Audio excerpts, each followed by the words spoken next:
And hello, everybody. Welcome to BAMF Podcast. Sitting in for Mike Lafferty and Walt, and the crew today will be myself, Alice Peng, and Brandon will be our GM. We're going to be playing Icons today. Um, so, Yay, icons. yay! I personally haven't played it in 3 years, so we'll see how well I. Yeah. Brandon, why don't you take it away? Get us to introduce our characters. Howdy, howdy. So, as Alice was saying, we're going to be running Icons. Icons, to anybody who's not familiar with it, is a fate-based game. That means that it's running on the Fate engine, which is a somewhat lighter storytelling game. Icons gave it some mechanical teeth in comparison to the normal approach for it. But it is that it's basically Fate trying to marvel the old Marvel Fate trying to model the old Marvel superheroes game.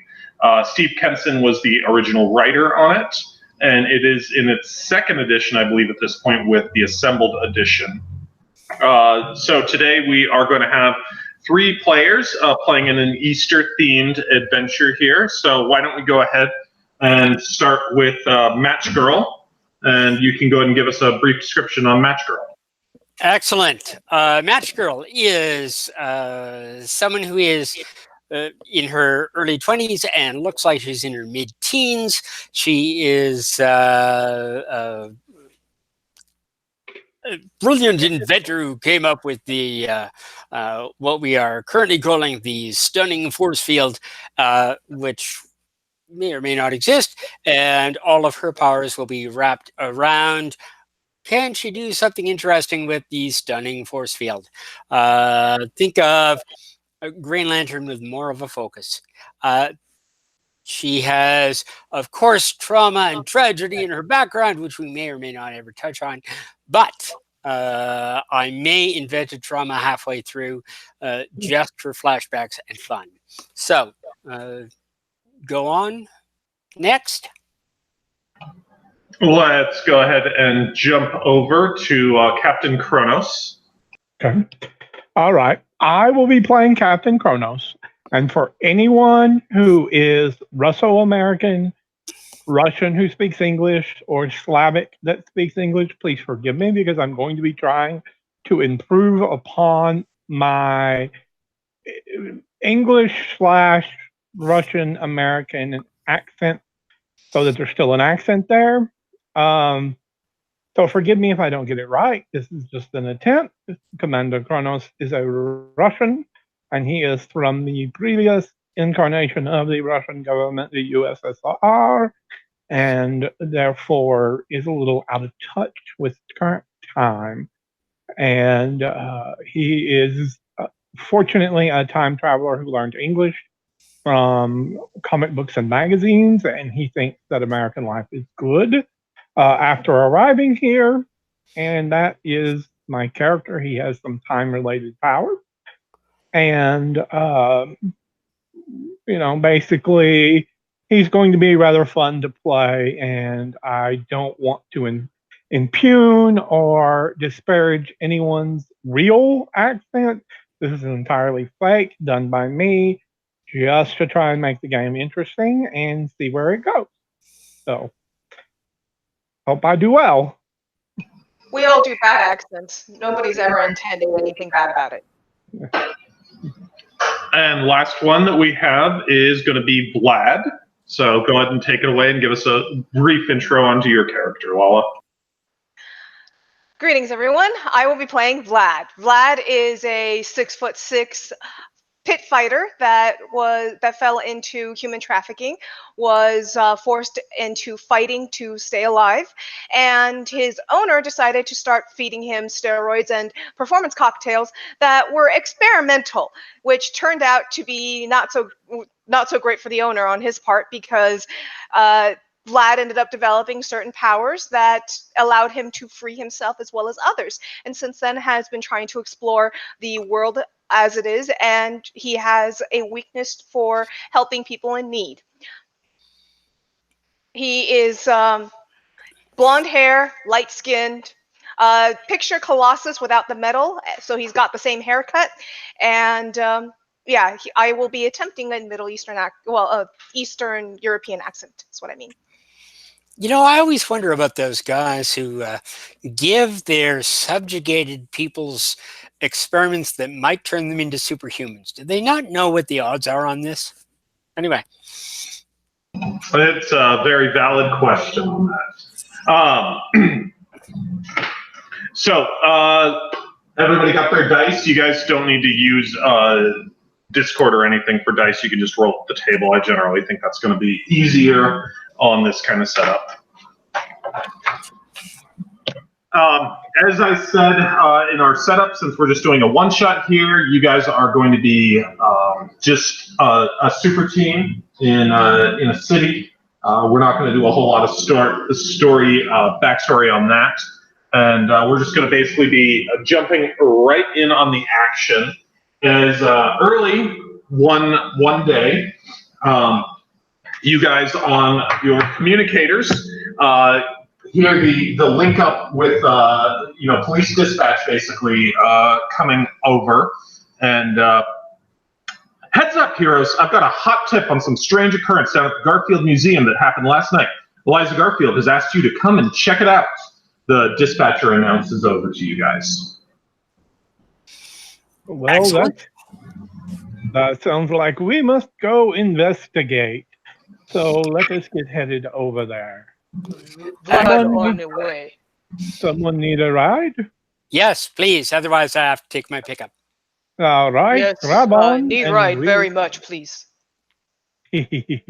Grab on, and I will run us there.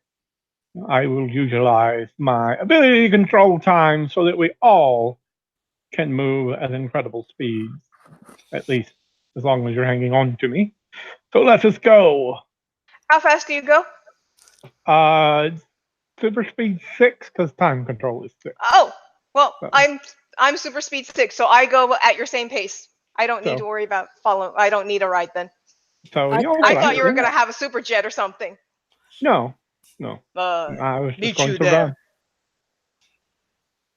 I run. He is the speed of a passenger jet. So am I. Glide runs at the speed of a passenger jet. You're the one that impugned his speed and said he's not a jet. And I'm just pointing out, he actually is the speed of a passenger jet. No, I said I thought we were riding on a vehicle. I don't want to ride on a person. I don't think I said I didn't want to ride on a person. Mind carrying others. He is one of the people, and as one of the people, he does not mind at all. How big is Chrono exactly? Kronos is a large Russian man, well over 6 feet. I would probably say he's pushing 6'4" or 6'5". He's not quite as tall as Vlad. But he has this big, bright blue costume with a golden belt and golden bracers and golden greaves and dark brown hair and brown beard, very neatly trimmed, with a mask that covers most of his face. It's a ram's head cowl, which means it merges into the costume and it just leaves his hair out the top and his beard out, his lower face. And then it covers his eyes, and his eyes are white blanked out as certain costumes do. They've got lenses. Oh, no problem. I'll just envelop Vlad and myself in this handy force bubble, and you're in it too, and you just push the bubble up there. That's okay. Sure. But yeah, I go the same speed as you, so I'm not going to hitch a ride. I'll walk. That's fine. And Captain Kronos gave us a great thing. Why don't we go ahead and get a description of Match Girl, and then we can get a description. Actually, Vlad, you gave us a description, but I didn't hear a costume on that. So let's go with Match Girl first, and then we can get your costume. She is not at all into this whole costume thing. So aside from the domino mask, which is apparently necessary, she tends to wear a t-shirt, hoodie, and jeans.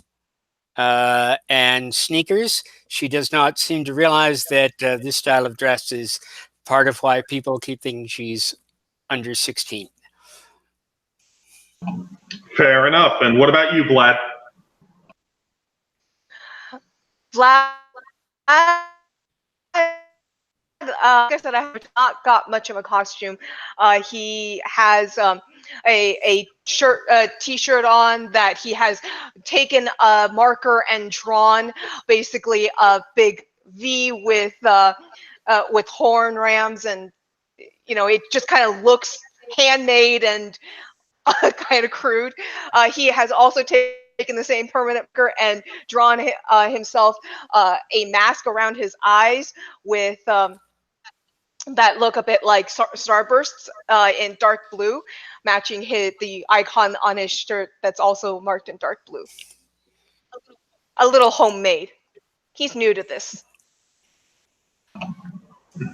So perhaps you guys have met in one previous adventure and were able to get together as a team, probably organized by Captain Kronos' team, since he's the one that more has that superhero approach to things, where the rest of you are seem somewhat new to this and uncertain. You come up onto the Garfield Museum, which has a big, beautiful entryway, columns and such. The entry looks out onto City Park, which is a large park in the city. There's people. It's early in the morning. People are setting up for the day's Easter egg hunt there, and there's a security guard on the steps that is waiting for you guys. Greetings. I do need to interject something about my character since we do know each other. You guys will know not to touch me. Touching me hurts, period. So this is why I said I thought we were riding in some sort of vehicle, because you do not want me riding on you. It will hurt. You will die. Slowly. Okay, then we shall not be touching you. I think I can. You can touch my clothes, not my skin. Hello. I check for an ID tag on the security guard. Sure, it says Harrison on it. Greetings, Mr. Harrison. What is going on that we may assist you with today? I am Captain Kronos, and this is Vlad, and this is Match Girl, and we have come to aid you in protecting the valuable treasures that are found within your beautiful museum.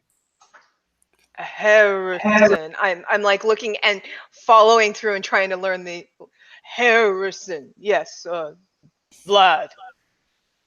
And Harrison's much shorter than the two of you guys. I get from Match Girl that she's probably coming in about 5 foot, leading to everybody think that she's pretty young. Yeah, I wish I were 5 foot. Oh, okay. Oh, so this is part of where all of your, getting easily upset at everything. Yes. What is it? Sensitive about everything. About my height, my looks, my name. It's an homage. The name is an homage. Oh, no one gets that. Why do people not know that? Anyway, go on. So he's much shorter, and so the two of you are kind of needing to stoop down. And he looks a little shocked at more Vlad and Match Girl, and like Captain Kronos is, probably what he was expecting when he heard that superheroes were going to be showing up. Oh well, I'm day shift, see, and something happened in here last night. I don't really know what it was. But come on, let's go inside. We'll start showing you around. When day shift came on, we came in to relieve the night crew, and there's 5 of them for the museum on at night. We found 3 of them in the hall down. There's paramedics on the way. We called them immediately. Another one of the day shift crew called Eliza Garfield. She manages the place, and I guess she got you all looped in, and you beat the boys in blue and all to the scene. And you're walking through. There's lots of different exhibits. There's a natural history wing, art wing, etc. And he is like the guys in the hall. Like I said, we found them down, and we checked them and all, but we haven't moved them too much or anything. And then the guys in the control room, there were two of them there. I don't know what's playing on the monitors, but it's something weird. It ain't what we, it ain't the feeds. And he points at cameras around. Something's coming in on those, and I don't know. They don't seem there no more. Do you know what I'm saying? And all this, he's walking and talking, and he'll turn back towards you guys. Every time he turns back, he is talking to Captain Kronos. Oh, very well. We will go see what is wrong with the people. Can you disconnect the cameras, the power to the monitors? Is there a breaker switch you may pull, or must we go inside and unplug them from the power source? You mean like the monitors themselves, not the cameras? Yes, the monitors themselves. We do not wish to disrupt the cameras if they are, what do you say, recording, if they are making tapes of this. But if the screens are making people not there, like you say, then we would like to interrupt that so that maybe the neural processes would return to a more normal pattern. Jeez, guys, give me a second. Eyes down here. Okay. What? Are you going to do something about that? You look kind of shocked that this little girl is... Oh, man. You were that one who tried to find my mother. I hated it on my last visit. Okay. Give me a second.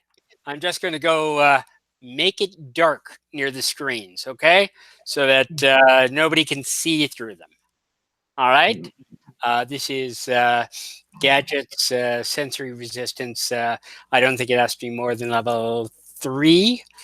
So feel free to roll as the opposition. I get a 4. It's technology or science. Take your pick. Plus my int of 7, so that's a 12. Okay, you are going to get a massive success on that. Go ahead and describe exactly what happens at this point. You guys will have gone to the monitor room where the security guards are. Pretty simple. I simply extruded a flat plane of force. It's folded over, so it's essentially a 3-dimensional solid, though it's not very thick. And, I've matched it up to the height of the monitors. That way there isn't anything that we have to worry about in terms of not being able to touch the keyboards. While he was doing that, I look at the fact that nobody seemed to have thought of moving these people so that they're not looking at the monitors. So I will go into my jean pocket, pull out black leather gloves, put them on, and I will move these two gentlemen away so that they are facing a wall instead of the monitors and see if that helps them. Sure. To describe actually what's on in here for you guys while Match Girl is doing it, is you have two guys in office chairs that are just mouths hanging open, heads just kind of cocked back, eyes wide, drooling on themselves. There's some uneaten food on the desktop. And candy? Did they seem to go into candy comas? It is sugared confections and similar. Yes. Oh, glad to hear of this. This is what sugar coma is. They'll be fine.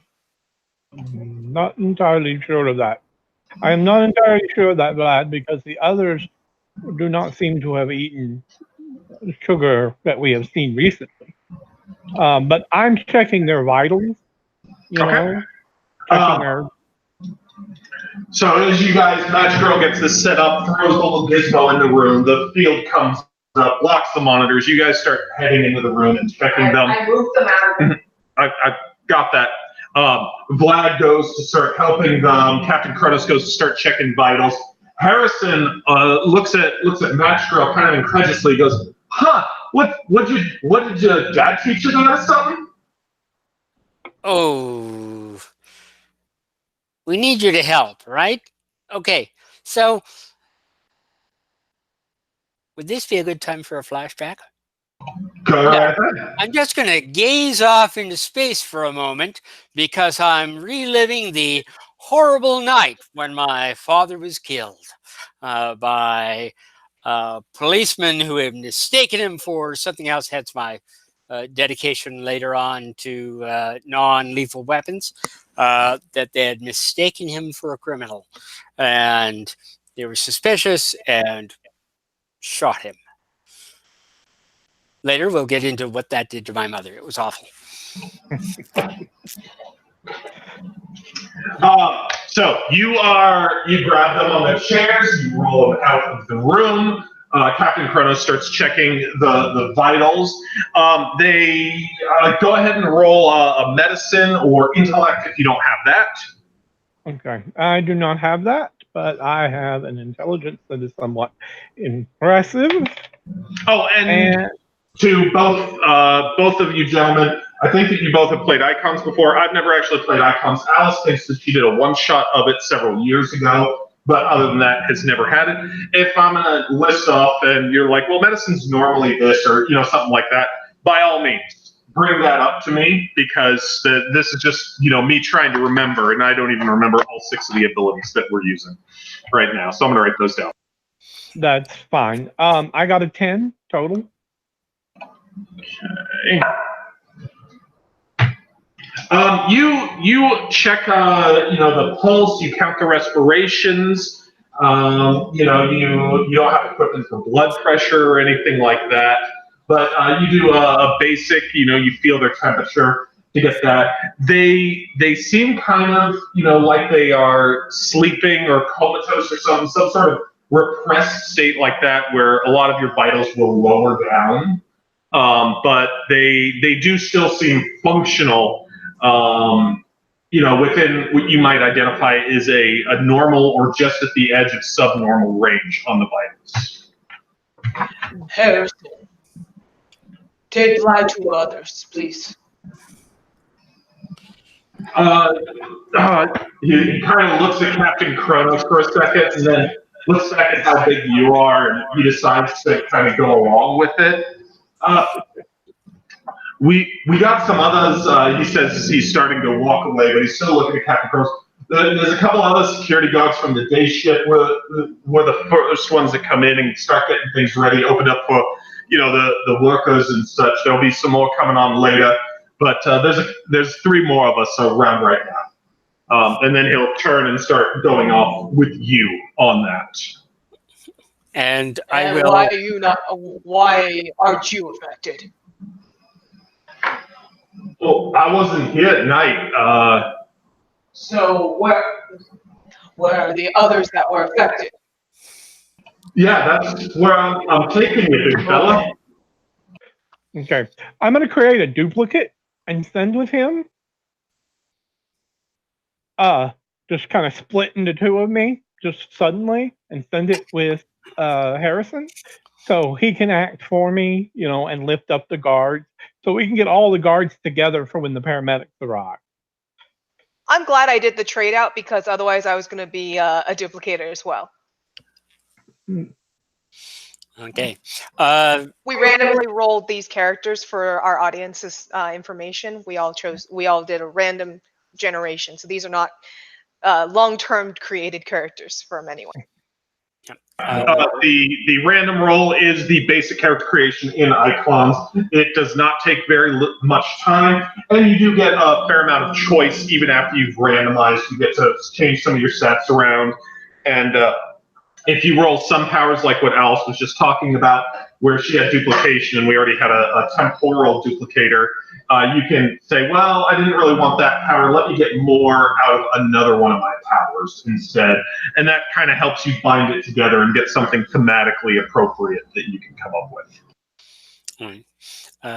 Back at the game, I will look at the departing form of Harrison, already half at a boil, and spend a few minutes checking to see whether or not some kind of device or gadget that was left in the room did it.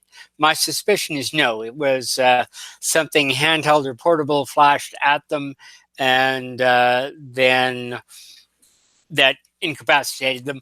But one has to check. All right, I'll go ahead and start with that. So all your force fields are technology based. You're building gadgets and doing them like that, right? Correct. So Okay. if it's magical, I will, unless it's, of course, it's like someone left a Grizz bag there or something. But if it's just a spell, I wouldn't know anything about it. All right, so you start checking around and all, and you crawl under the desk and are checking wires and all, just to see if there's anything unnecessary for the computers. I'm assuming I know you do have technology. Why don't you go ahead and roll that? You are. Oh, that was a nice roll. So 7 and plus 1 plus 5, 13. 13. You do a pretty thorough check, and in not that much time, being an expert on stuff like this. And unless one of the items is plugging directly into the monitors, you aren't finding anything here that would seem to have likely caused this. You can also, if it's software based, you're probably going to have to interact with the monitor or plug something in to interact with the computers to accomplish that. Cronus, if you duplicate again, and the duplicate is affected by the whatever when he looks at the screen, what happens when you reabsorb him? These are temporal echoes. They dissolve back into time screens that are not exactly extant. It's sort of similar to Schrodinger's cat. Until you look, it's not really there. They are similar to that. I don't exactly reabsorb them. I just dismiss them back into their own existence. So to clarify, just for me, it's kind of an action potential that at this moment I could make one of two decisions, and then you're making a split that I make this decision, and then the duplicate makes that decision. Right. Has anyone ever studied the quantum superposition of your? Never mind. Why don't we try that? Why don't you duplicate, and your duplicate will then look at each screen in turn, see if they are affected. If they're not, then whatever it is has stopped. And Okay. we can drop the force wall that I have, and we know a little bit more about whatever they use to cause this. Well, let me remove myself from the room, and I will send a clone back in, a temporal echo, and that echo will do what you asked. So I will split off. That will keep me protected from anything that shows on the screen that I might accidentally see. Yes. I'm going to go outside, and I'm going to start scouting other rooms while that duplicate stays there and looks at the screens for Match Girl. All right. I have my eyes closed, but I can drop the force. I figure you could have a remote control basically that would allow you to flicker, different effects on it. And we're going to switch scenes from you guys to Harrison and Vlad walking down the hall. In the art area, you're going down, and so when you were a slave, was that in America? Were you kind of coming over illegally, and that's how you got involved? But were born out in Russia. You obviously have a thick accent. Yeah, I came over as a child, trying to, as a attempted to escape bad situations. So my parents put me on a cargo ship and tried to get me smuggled into the U.S. kind of deal. And the problem is the people that they put me with turned out to be human traffickers, which is a common thing. And then I ended up basically enslaved. And as I grew big, they decided, hey, I can be a good fighter and make them money that way. So I've been in the U.S. for a long time. Cool. There's also a clone with those two. That's correct. What is it? There's also a temporal echo with you guys.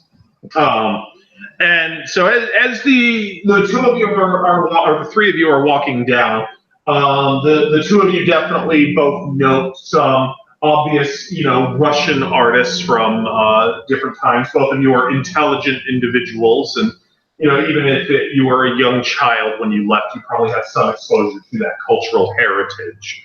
And there's other artists from different parts of the world and stuff. You come upon. Ukrainian, not Russian. You're Ukrainian? Gotcha. You come upon a pile of guards that look like they went down in a fight, likely. Vlad, I believe that you have a martial arts specialty. I'm looking at an old sheet of yours. Yes, I have a +2 to it, in fact. I'm ultra specialized. Cool. That's thank you. Alice's phone just went off, so. The quick information for anybody watching that doesn't, know, in icons, your skills are considered specialties. You can have a specialty in anything that you want to name, but they do give an example list of specialties. And there's 3 levels to them. There's just specialized, there's an expert, and there's a master, giving you a +1, +2, or +3 to your role. Vlad and Captain Kronos, you guys are both welcome to go ahead and roll as you are beginning your investigation into this. And tell me what you're doing exactly. So martial arts.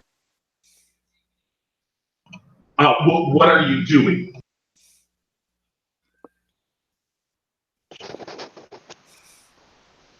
I should be transmitting now. Let's try a different way of muting. So you said the 2 people were obviously taken down. So I'm still gloved up. 3. 3, I apologize, 3. So I'm going to approach them. I'm going to crouch down on one knee, and I'm going to basically examine their the way that they fell and their wounds. I have, like you said, I have +2 martial arts. I also have a long, extensive experience with fighting. So I would like to examine that. I would say that is probably awareness, because I'm attempting perception, and I'm going to use my perception plus my martial arts. I believe this is a single D6 system, right? It's been a while, like I said. Yep. So it is a single, but some people use it as a double D6, where you roll a positive and a negative D6. People have just been having me roll. Do you want to stop transmitting?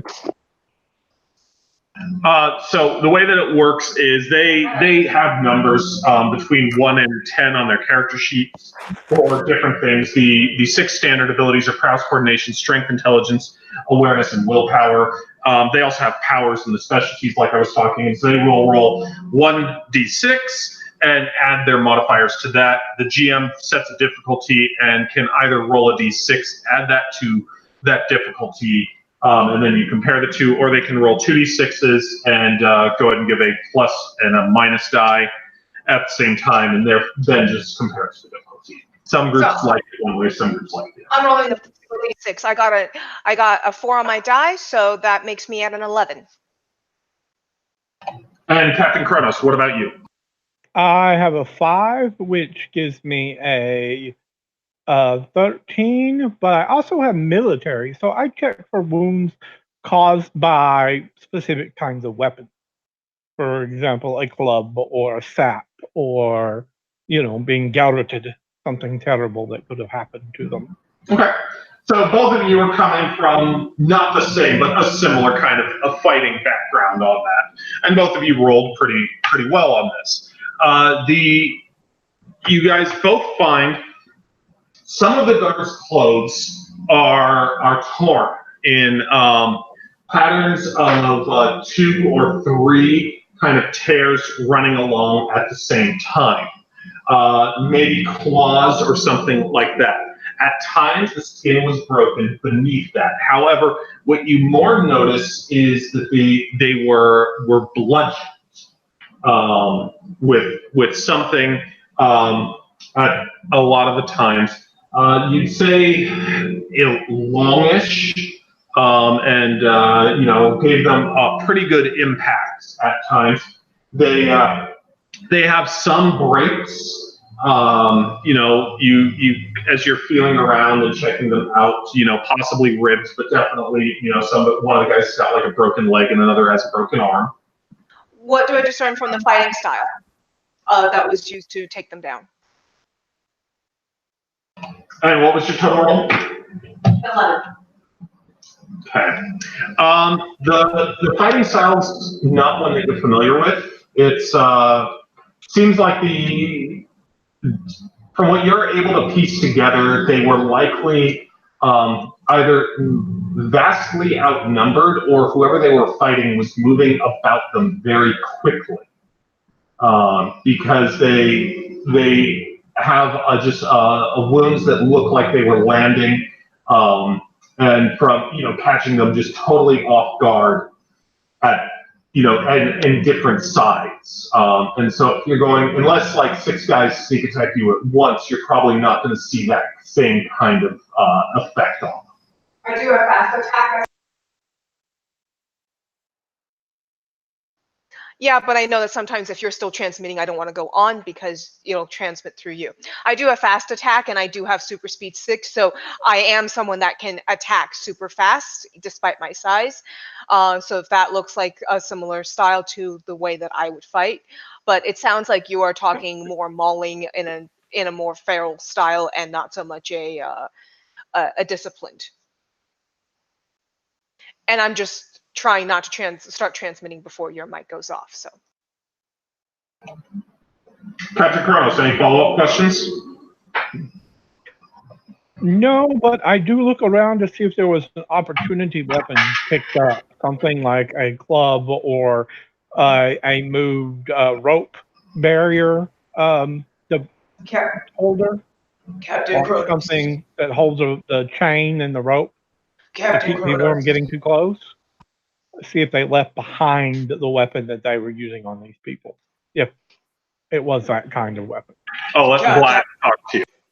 Captain Kronos, are they alive? Are they okay? You seem to be able to help that. I cannot. If I touch them, they will wither. I understand. I will do what I can to make sure that they will survive these injuries as best as possible.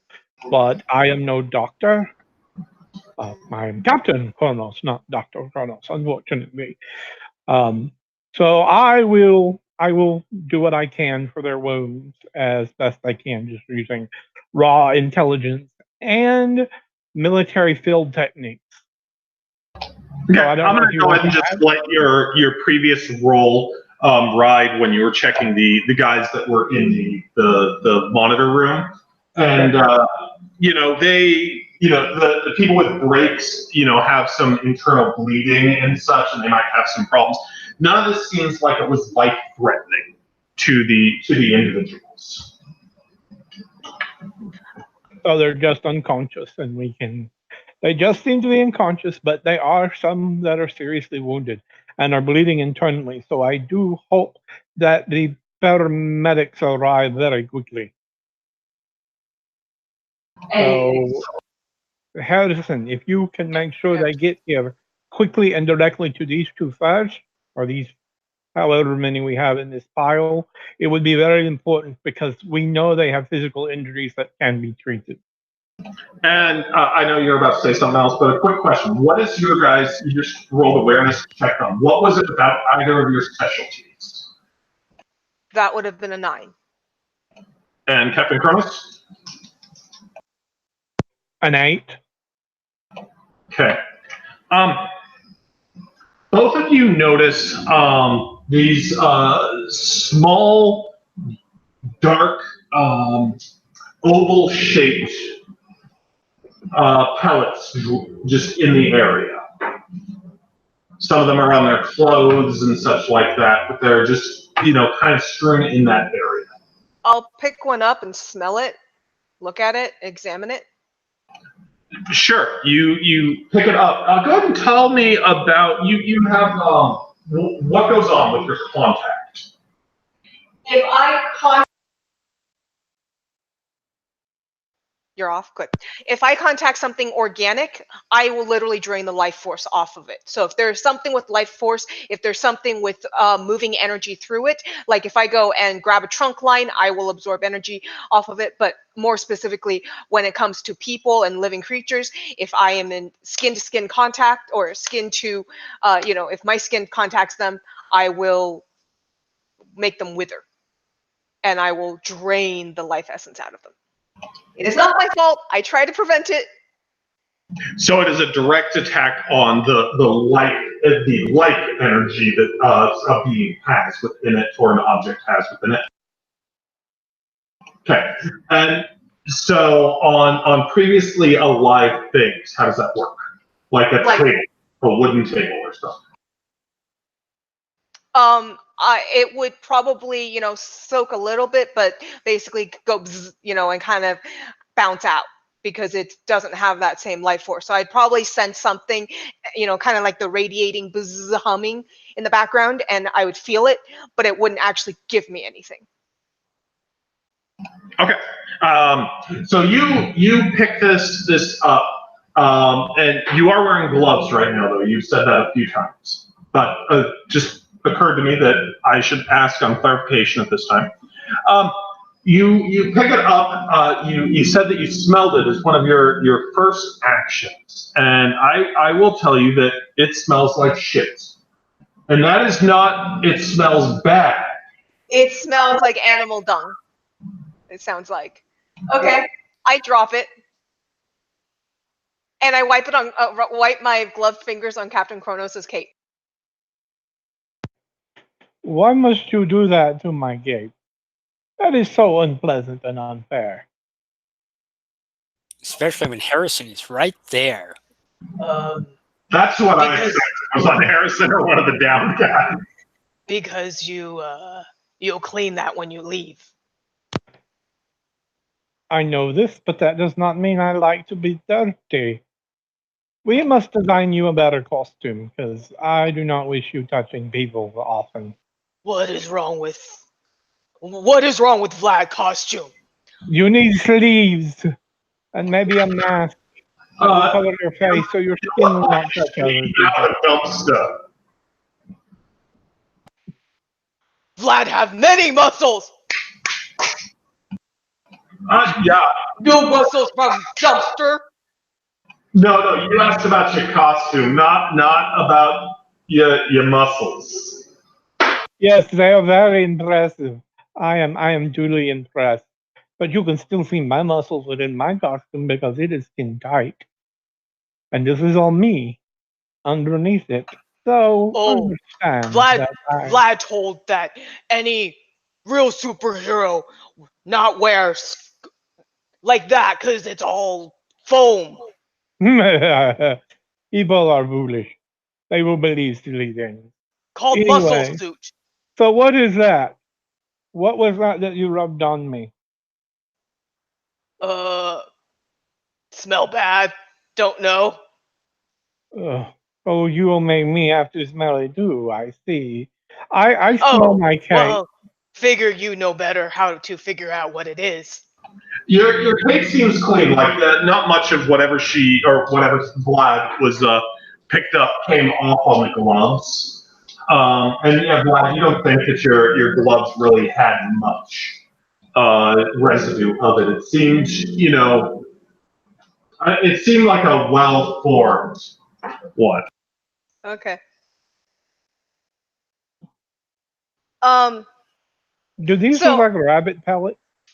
I wanted to know if yes, you would think that they do look like rabbit pellets. Okay. I think these come from rabbit or bunny. Are you saying that they got their butts kicked by a bunny? I swore claw marks match. And we're gonna go ahead and pause you guys with Harrison's question, and we'll jump back to the monitors. Captain Kronos, there's several monitors in here, and like you guys were saying, you were gonna bring them down one at a time and just see. when the monitor, when the force field powers down near the monitor, all of a sudden there's on the monitor there's this swirl of color that does not feel like it is contained within a two-dimensional environment. It doesn't even feel like it can be truly contained in a three-dimensional environment. It's not only kind of reaching and swirling out at you like maybe a coronal discharge of a chaotic energy, but coming at you in a dimension that you've touched upon having been lost in the time stream and all, but not exactly like that. But so a fourth dimension that it is assaulting you upon. While you can feel the danger in that, it does not specifically, have that same effect as it did on the security guards who were in here, as it does. It does not have that effect on you as it did on them. I see. Match Girl, I think that any individual TV would have this effect. It seems to be that it is extruding some form of transdimensional energy that affected their minds. I seem to be somewhat in either because of my travel through time and the number of chronoton of waves of energy that I admit to still exist, or because this is too similar and they interact in a positive way rather than a negatory way. So you may wish to examine that energy if you can, but I am not sure how dangerous it would be to you.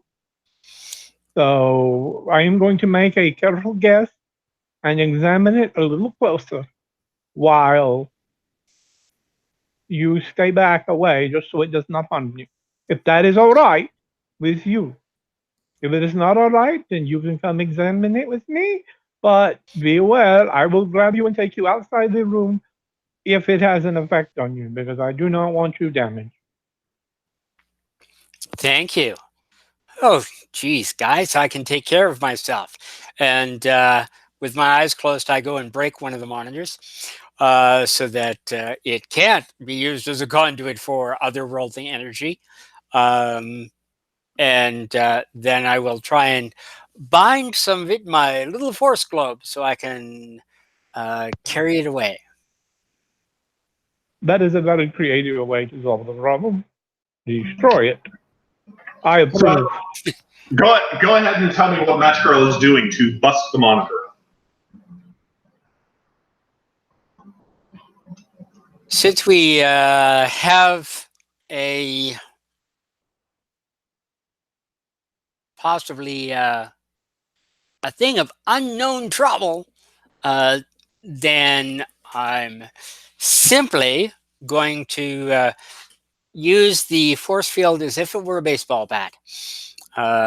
So I'm going to attempt a little bit of gadgeteering there for, say, strike 4 and just whack it. Okay, Match Girl is able to get a bat-shaped thing out of her force field. She winds up, and just before the swing, she, under her breath, goes, "Did your father teach you that?" Whack! Yep, that's exactly what I say. The screen absolutely fragments, breaks in, caves in onto it, and yet obviously affected. The energies break out, and Match Girl, you are similarly not affected when you do come in, but you can still see in the parts of the screen that are still somewhat intact, that energy just kind of roiling underneath. The effect of it is greatly diminished by the destruction of the screen. Oh, they're LED screens, not CRT. Okay. Yeah, I was picturing the CRTs, and I'm like, wait, wouldn't they have LEDs at this point? And but yes. Depends on how new the museum is. It is the premier museum in the city. Okay, we'll give it to them. So you have smacked it. There is still that energy roiling within it. Up to you guys what you want to do from there. Let's go ahead and cut over to Captain Kronos in the hall. Every scene gets a Captain Kronos. So, Captain Kronos, you're just kind of walking around in the environment looking for things? Yeah, I'm poking into the doorways and around corners looking for anything that might stand out, like markers, the passages of anything, something that shows this area. All right. You walk around and you're able to, there's maps of the museum all over the place. And as you get towards the exhibition hall, you begin seeing signs for the Easter Gala that will be occurring here later on this evening. You even begin to hear people moving about ahead of you. And when you do get to the exhibition hall, there is, a number of people that are setting things up for the banquet that will be here tonight with the mayor and, basically a who's who of people from the city, as well as beyond. Beyond that, you aren't seeing anything really disturbed in the museum that you can note. And yeah, you can roll me an awareness to see if I give you anything beyond that.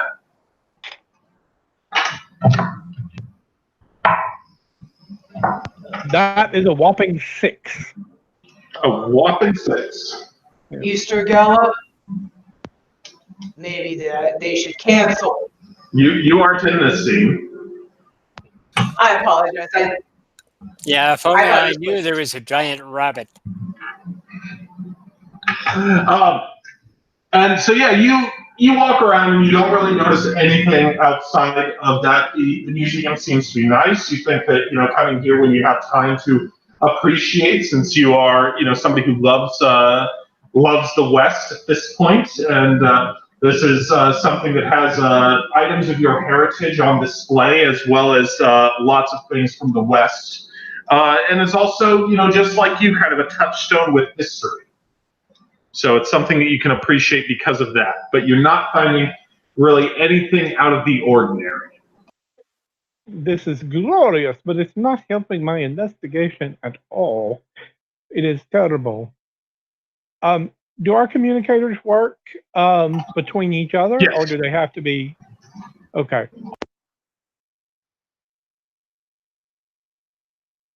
I think you're on mute, or your microphone has gone out. Yep. No. Blood and Match Girl, I do not think that I am finding anything of use out here as I search the hallways. There is supposed to be an Easter Gala, but mostly I'm just finding cultural artifacts of the wonderful Russia and of the West, and it is very impressive, very beautiful. That is all I have found so far. Nothing is too telling. So keep your eyes and ears open just in case.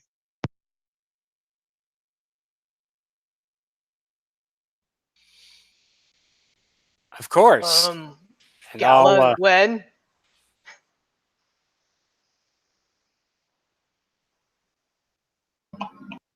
Vlad's not a big talker. Did that not go through? I heard you go through. Okay. Go ahead and repeat since they didn't. I don't know. Gala when?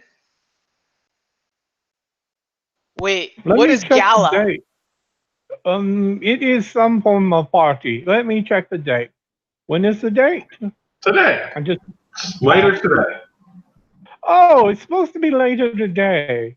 So this may actually be a clue that I have missed and Vlad has caught upon. Very astute, Vlad. Maybe cancel Gala so they don't get attacked. I would suggest so, but we probably I will.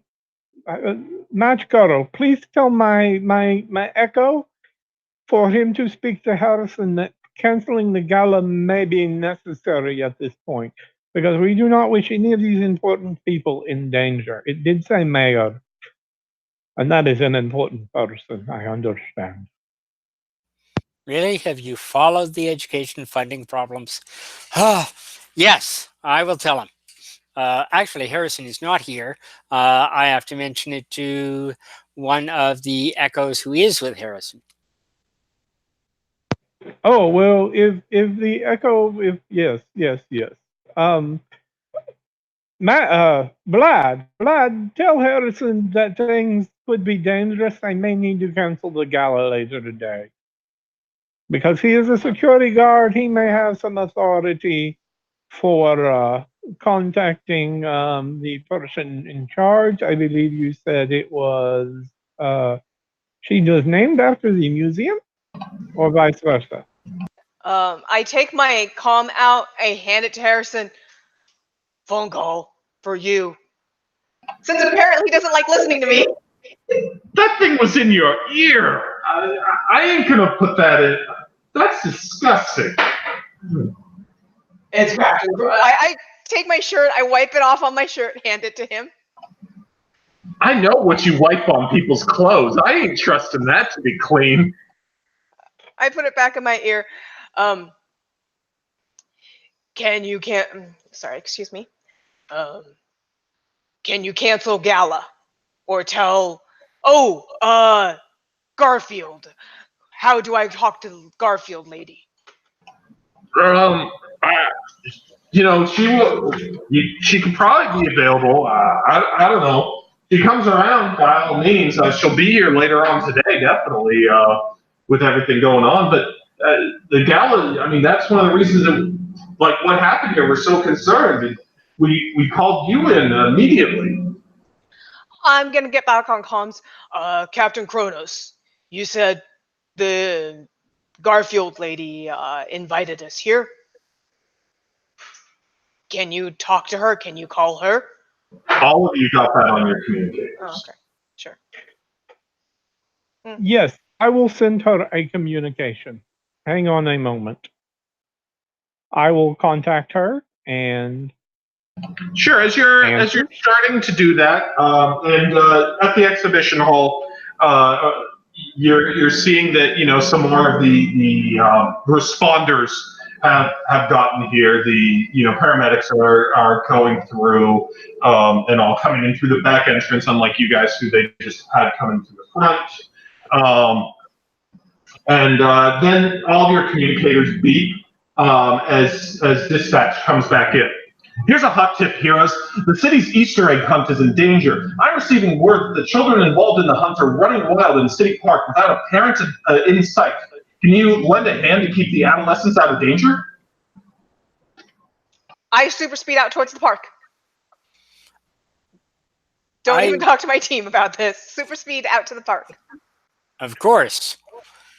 I will, Match Girl, would you like to be carried? I can take you there, or I can leave you here to deal with the rest of the investigation along with my two Echoes. It is up to you.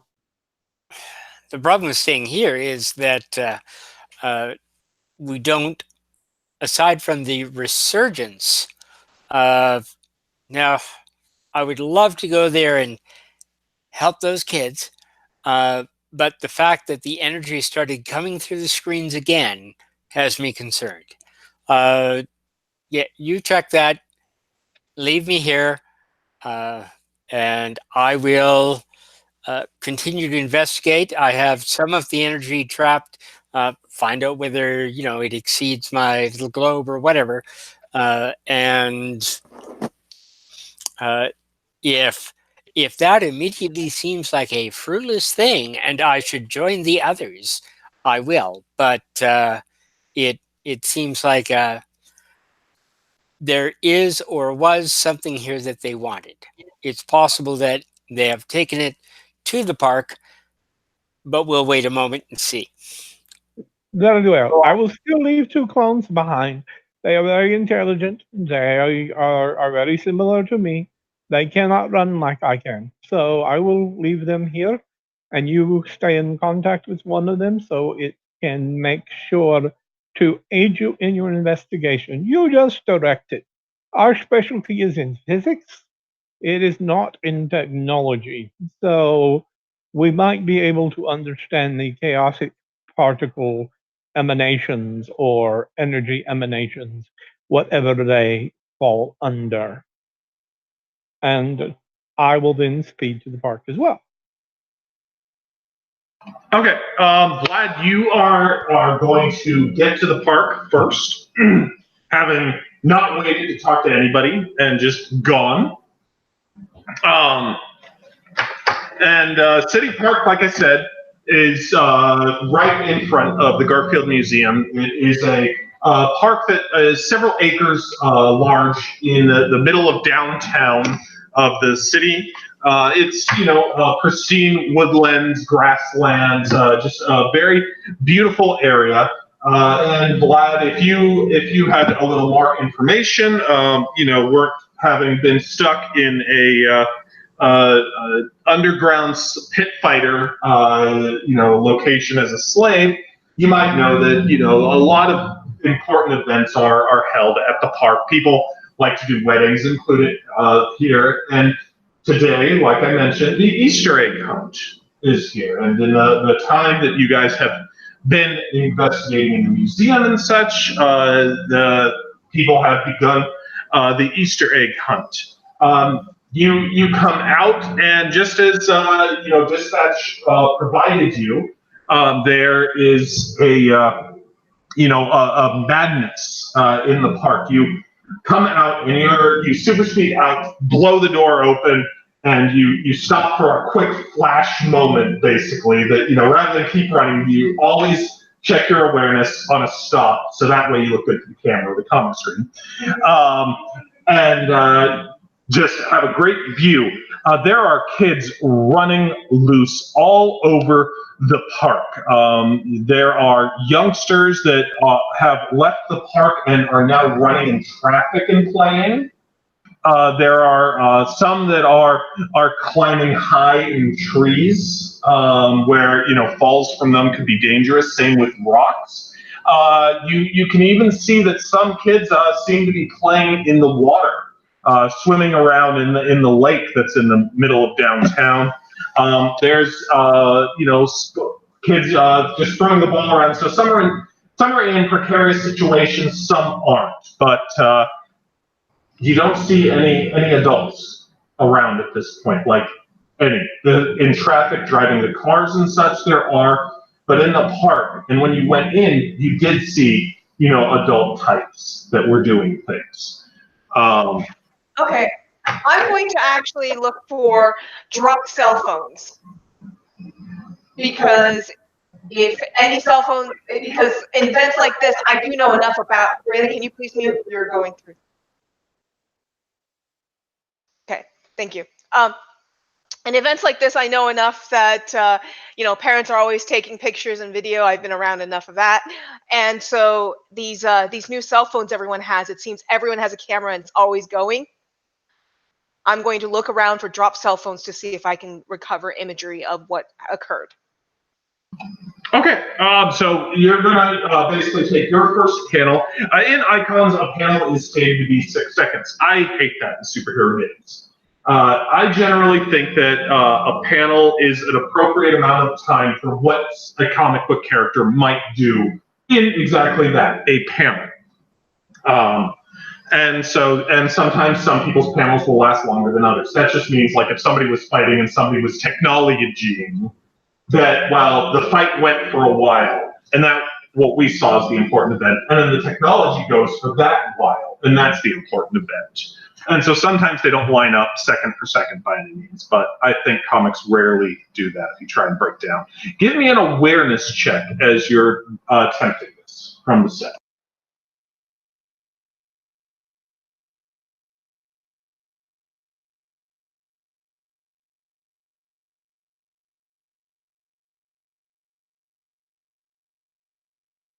Eight on my awareness. As you, as you,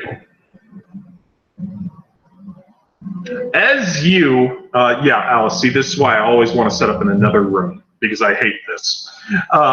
As you, look around for drop cell phones, realize you are across the street from, the park, and it's a reasonably major street with kids playing in traffic and such. You look around and you see all sorts of discarded items in the park. Jackets, pants there, shoes, just kind of strewn off in haphazard fashion. From your vantage, you don't see a cell phone specifically, but you're certain with all the stuff, and there's stuff like all over that you would be able to find. Let's just make sure though. There's no crashed cars, right? Like disappearing people from the inside cars on the street. No cars are crashed yet.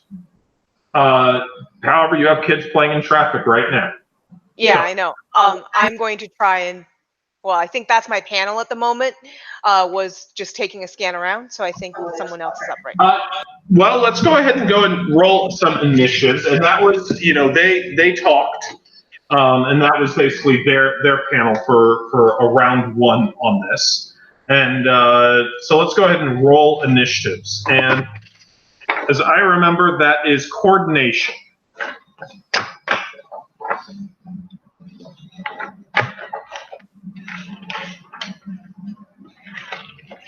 So how are we on initiatives, everybody? I rolled a 1, so I have a 6.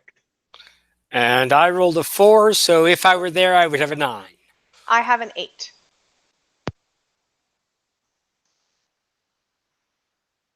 But yeah, Brandon, I think if you're going to GM or I'm GMing, we should be in separate rooms because this is a little bit of hassle on live versus Discord.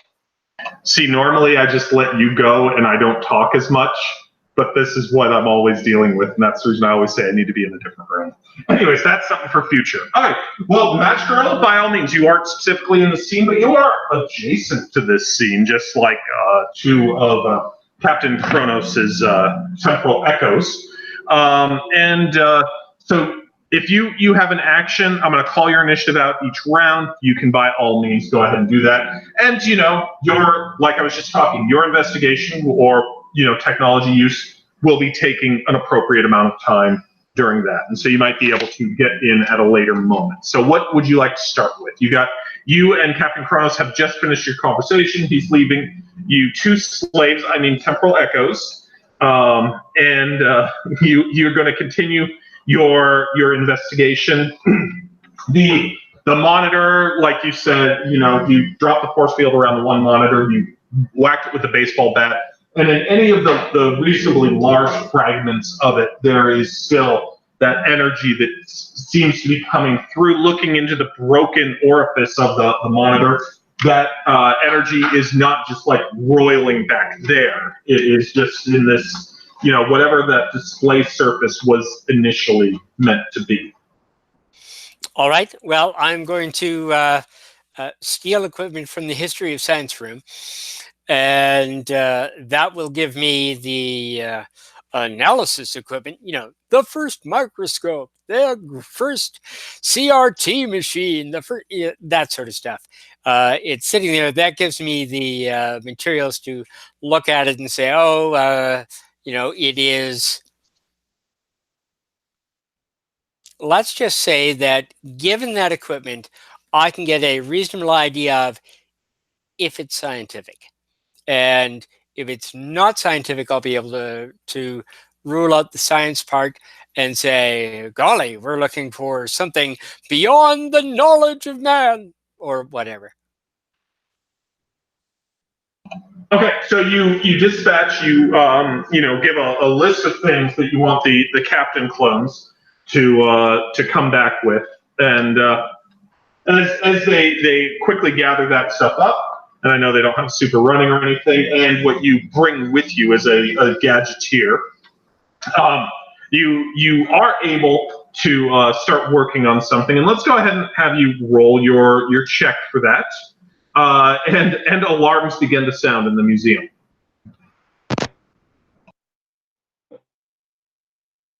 Well, of course, alarms begin to sound. We just took a bunch of stuff. I rolled a 3 with awareness, that's 8, or with intelligence, that's 10. 11. May Captain Kronos assist in this? Since he Yeah. has a high intellect. So, By all means. So that is a cooperative check or something. They have a term. Combined effort, so he needs to make a success. Then, based on the number of successes and bonus, he gets the original user gets a +1 to the check. Absolutely.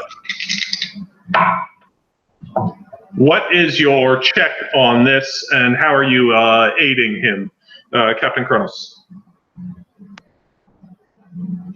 I'm aiding Match Girl by examining the equipment that you're using and seeing if we can focus on energy and particles and just following directions when she gives me directions. And I'm just using raw intelligence. I rolled a 13. Okay, that is definitely enough to give a +1 on it, since from what I see, that's all that you give, is each person can give a +1, right? Right. That's page 23 of the assembled, if anybody was looking for it. And while you're able to follow the specifics of the scientific application of what Match Girl is doing, the way that her mind works is a fourth dimension of its own. Understood. And she takes disparate things and is able to come out with a finished product unlike anything else. She would make alchemists of old jealous of her ability to turn lead into gold. Match Girl, what was your check counting his +1? Technically, he's turned Leyden jars into gold. With his +1, 12. 12, okay. You go through and are trying to quantify this energy that is coming through the monitor, and you don't think that you do think that your suspicion that perhaps it has an otherworldly origin is true. You don't know if just because it's that otherworldly or possibly magical origin, that you might not be able to gain information from it given study for what is magic, but science that we do not understand is a theory. Whether you choose to continue with that or not. And let me look at, no, not that one. Wow. Okay. So that's a major success. You definitely think that this has more to do with the fact that based on breaking it and analyzing, and also you're just awareness of the object after you broke it as you're sciencing it up. You definitely think that whatever was going on with this has more to do with it being a viewing screen than the fact that the computer was hooked into it.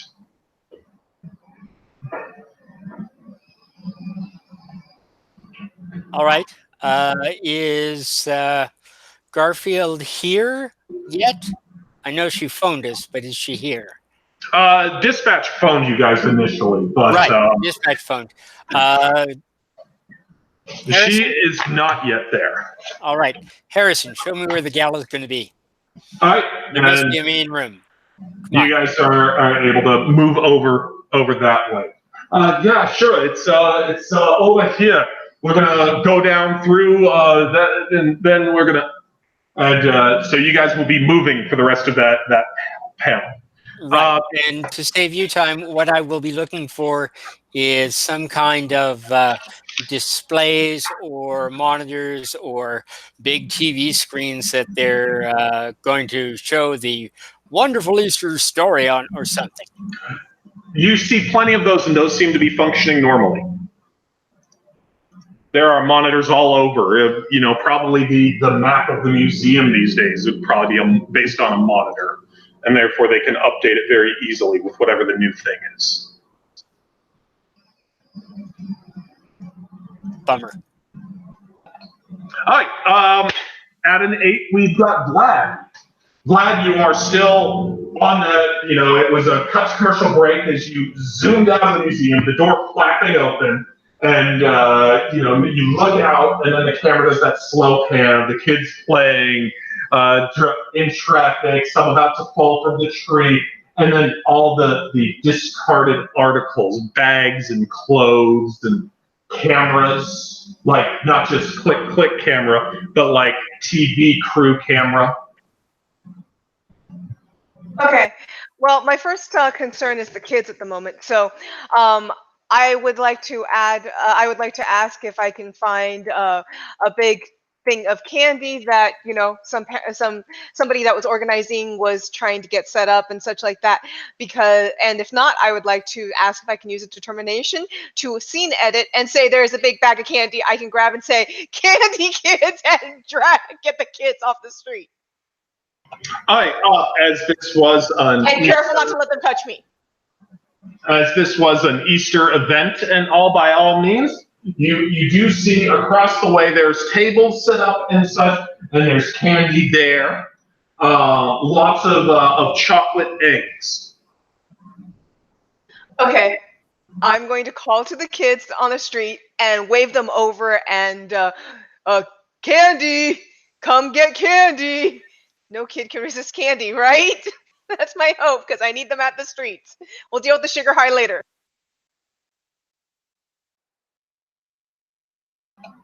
All right, so you zoom over there and are going to try that. And so persuasion is going to be using what? The last stat in the line. It's composure? No, Persuading. It's going to be willpower. If they are, then the difficulty is their willpower. Make a willpower test to persuade. Yeah, I know. It's willpower. It's my weakest.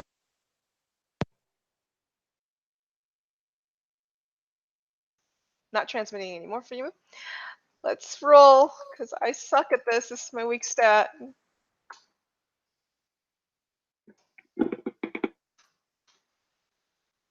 Ooh.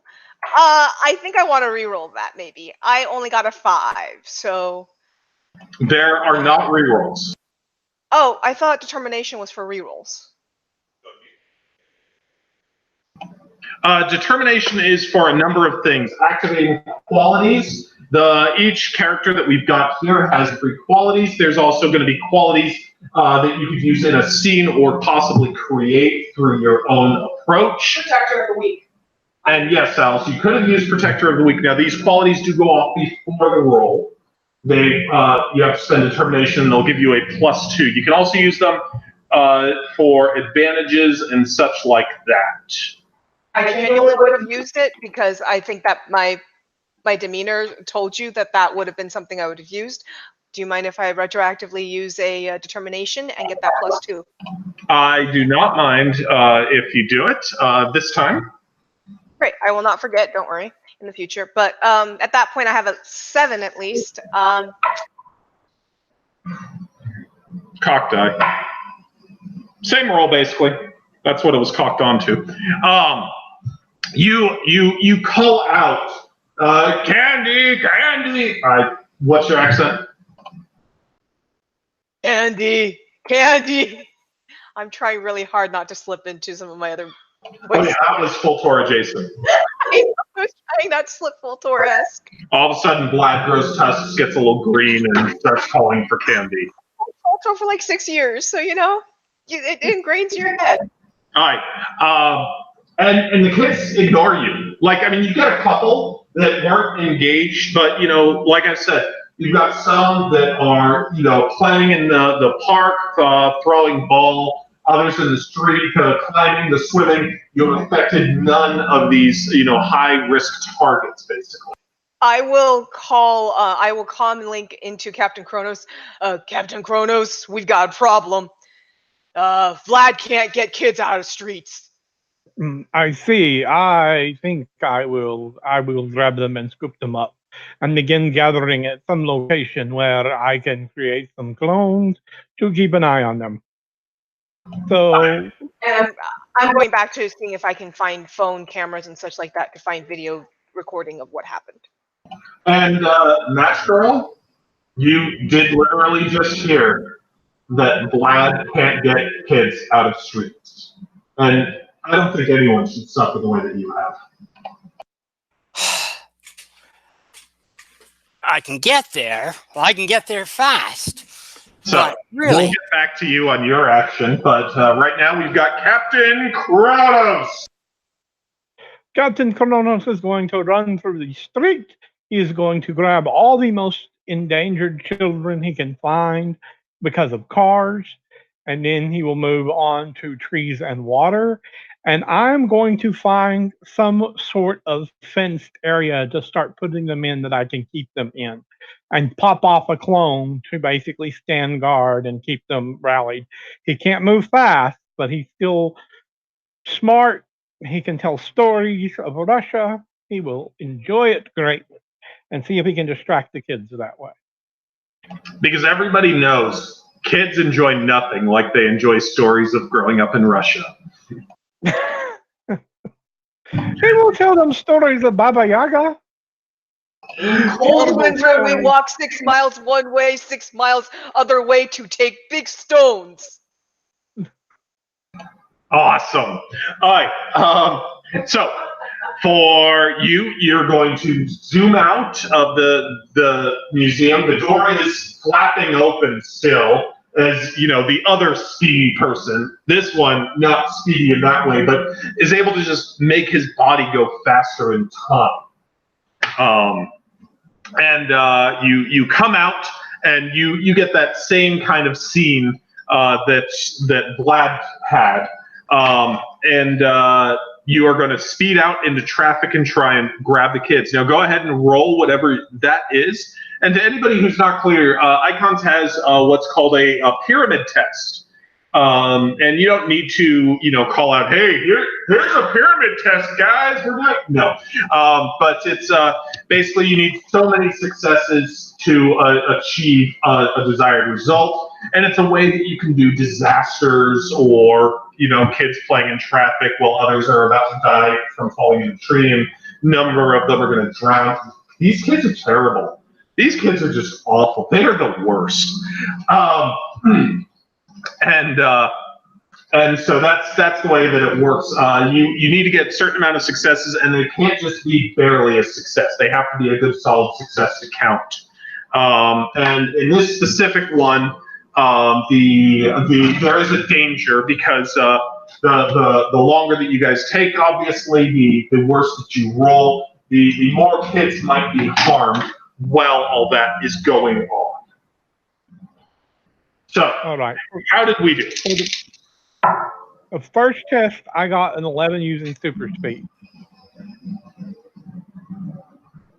Okay. My paper's stuck together. There. Okay. So, on 11, using super speed. So you zoom out in the middle of traffic and are able to grab some of the children that are, just playing out there just before a car crashes into them.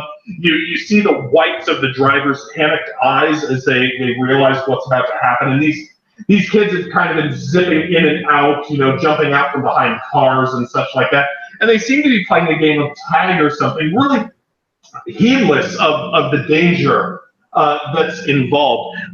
Some of these kids are naked or barely clothed, wearing clothes that are far too large for them. Some of these all aren't running around and playing anymore, but instead seem too young to even enjoy a game of tag, like it's a toddler in the middle of the street, just kind of crawling around. And so you're able to zip around and grab some of those while the calls for candy continue on in the background. Brandon, regarding these children, then, about some of these children during my awareness check, did any of them seem to have very adult haircuts that, you know, a little too much mousse, a little too much hair gel, a woman with a perm? Do any of these kids seem to have, you know, the permed hair or too much gel in their hair, that kind of thing? There are coughing makes for great radio. There are vestiges of that on most of the children. The older the child, the more you're seeing that. The younger children, you're not really seeing that on. From your awareness, you took a moment to survey the battlefield as it is. I will, during my comm link to inform the others about the kids in the streets, then I will also tell them, think that some of these kids are actually the parents. Something made them into kids. And as you having your awareness, and you're also at the table, a number of the Easter eggs have been found, and a number of them have been eaten. You can see that, you know, there's a place for egg shells and such like that. And we're going to go to the top of the round, and so Alice on her last round was referencing determination. Determination is a stat that Hawkeye would have tons of, or Green Arrow would have tons of, because the more powers that you have, the less determination that you have, the less ability you have to specifically influence the story. Other than, hey, I'm Superman, I can already do it all. I don't need to influence the story because I'm just going to punch it out. These qualities that characters have can be used for good or for ill. I didn't really need to compel Match Girl with that, because I was still leaving it up to her and not forcing her into the scheme. And there's not really a negative aspect to her saying, oh, there's kids in danger, I should go, because nobody has suffered the way that I've suffered. And we'll get to her exit on her round. But at other times, the GM can kind of say, hey, this is a great time for, let's have some flashbacks about that dad, and let's have some negative. And if Match Girl had gone and kind of bitten off Harrison's head on something or something like that, I would have definitely passed over a determination point. For our Captain Kronos, one of his qualities is that he is an ex-Soviet chrononaut. And I'm going to go ahead and introduce something and pass him a determination point for using that.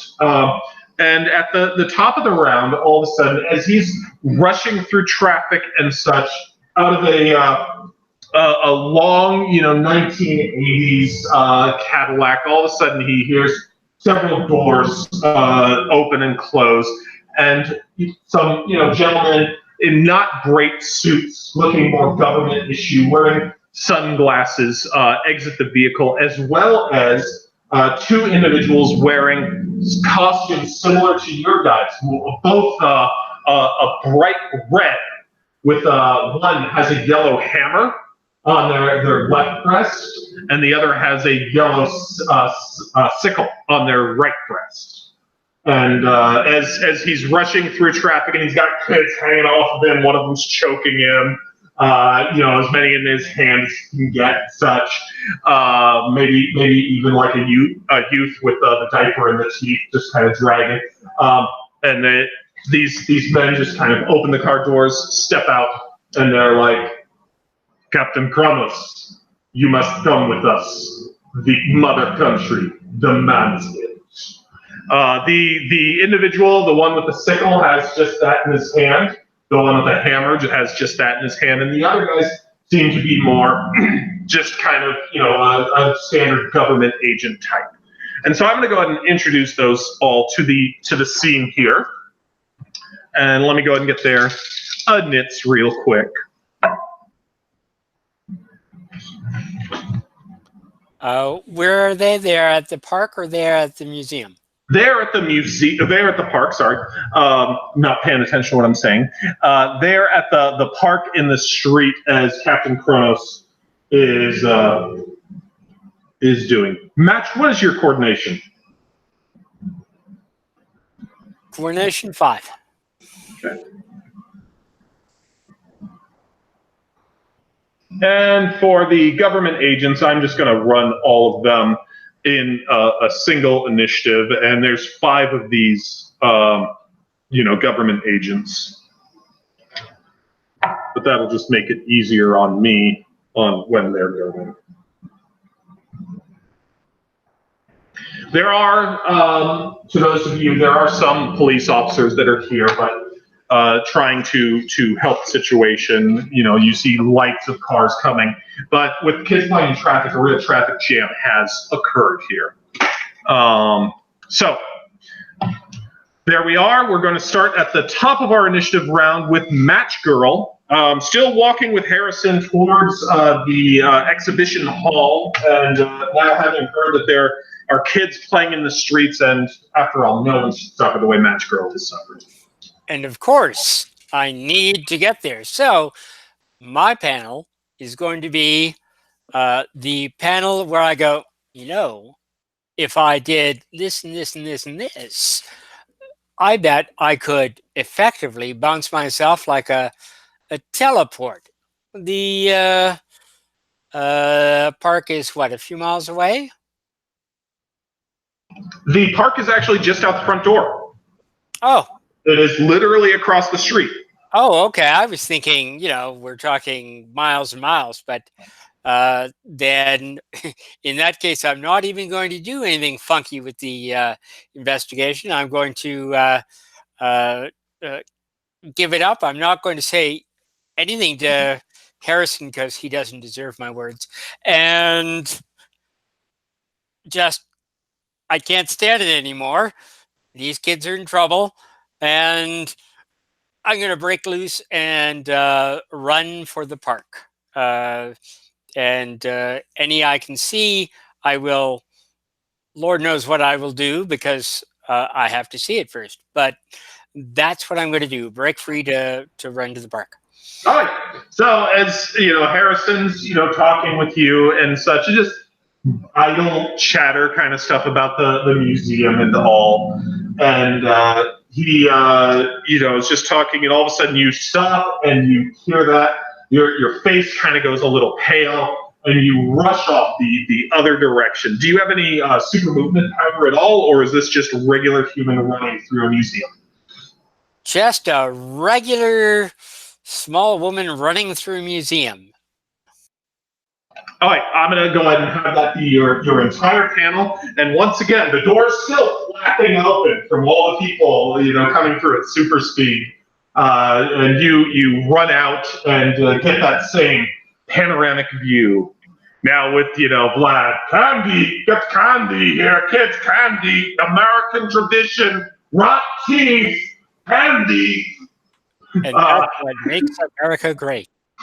And Captain Kronos is with all these kids hanging off of him, and all of a sudden it seems to be coming up short just as he sees these agents and men in red suits with medieval weaponry in their hands come out of the vehicle and such. And that's going to be yours. Next in line we have, let's go with Vlad.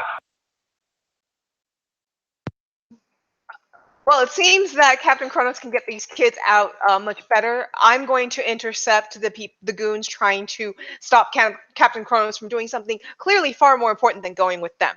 So I am going to step in between Captain Kronos and these men and say, "He'll go with you later," with hands on my hips. I don't think that Captain Kronos is weak. Do you think that he's weak? No, I'm not trying to protect him.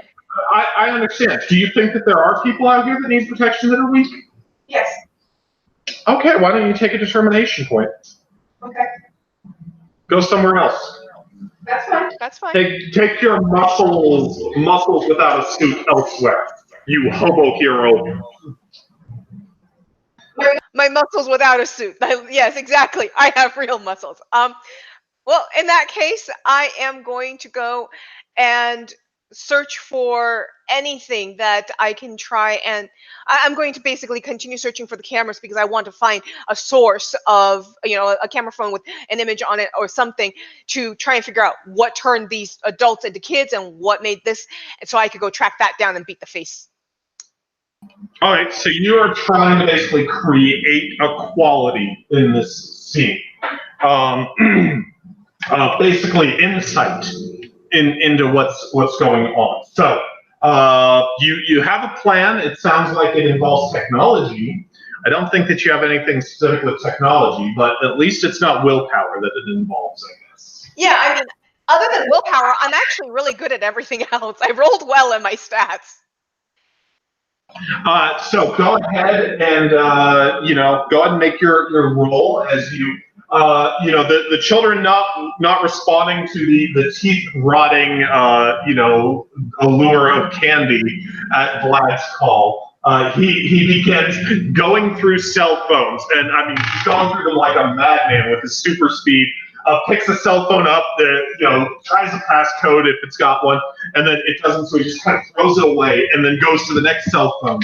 And so there's just this pile of cell phones developing and other, cameras, and then he finds, one that is still on and such.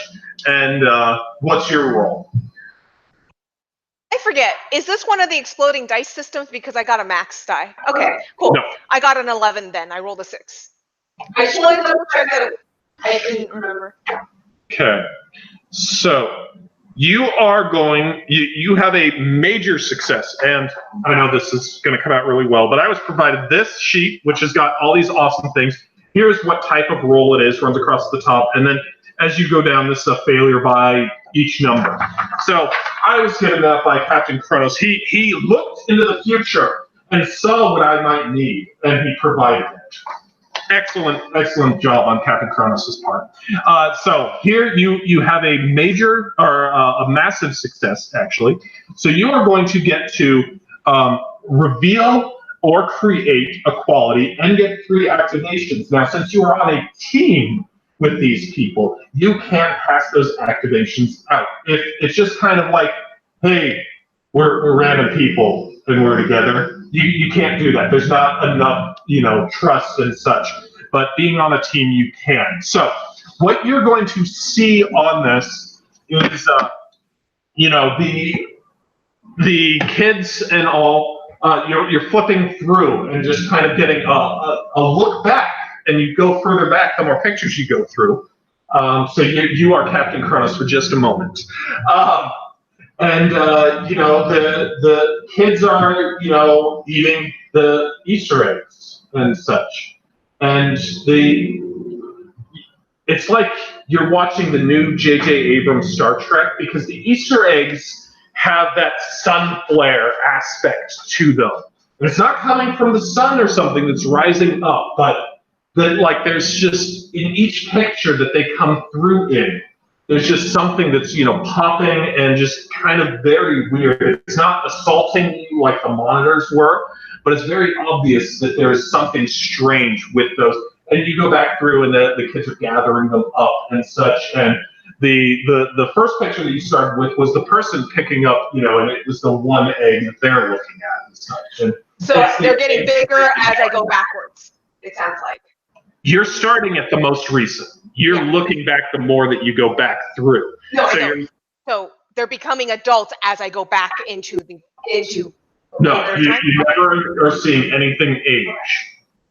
So, the last picture, you saw the person take a picture of the egg that they were going to eat, probably, maybe. But, there were a bunch of Easter eggs that have been found and such, and everybody seemed to be having some. That's the picture previous to that, and then others were the kids hunting for the eggs and such like that.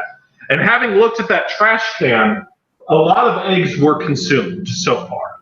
Okay. At that point, I take the bag of candy that I had and I put it under my shirt, so now I have a pot belly of it, of the candy. And I call out to Matchstick Girl, candy's poisoned.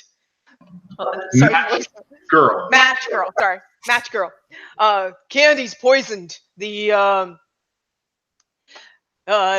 eating them makes them younger. Wait, Those fountain of weren't, youth candy. those weren't candy that they were eating. Those were eggs. What you have is chocolate eggs. Oh, well, I'm gonna go get eggs. And I'm going to scoop them all up, and I'm going to hide them from people, and I'm going to get Match Girl's attention because I want to see if she can do anything with this to reverse it. You're gonna hide eggs, like Easter egg hunt, what they're already doing.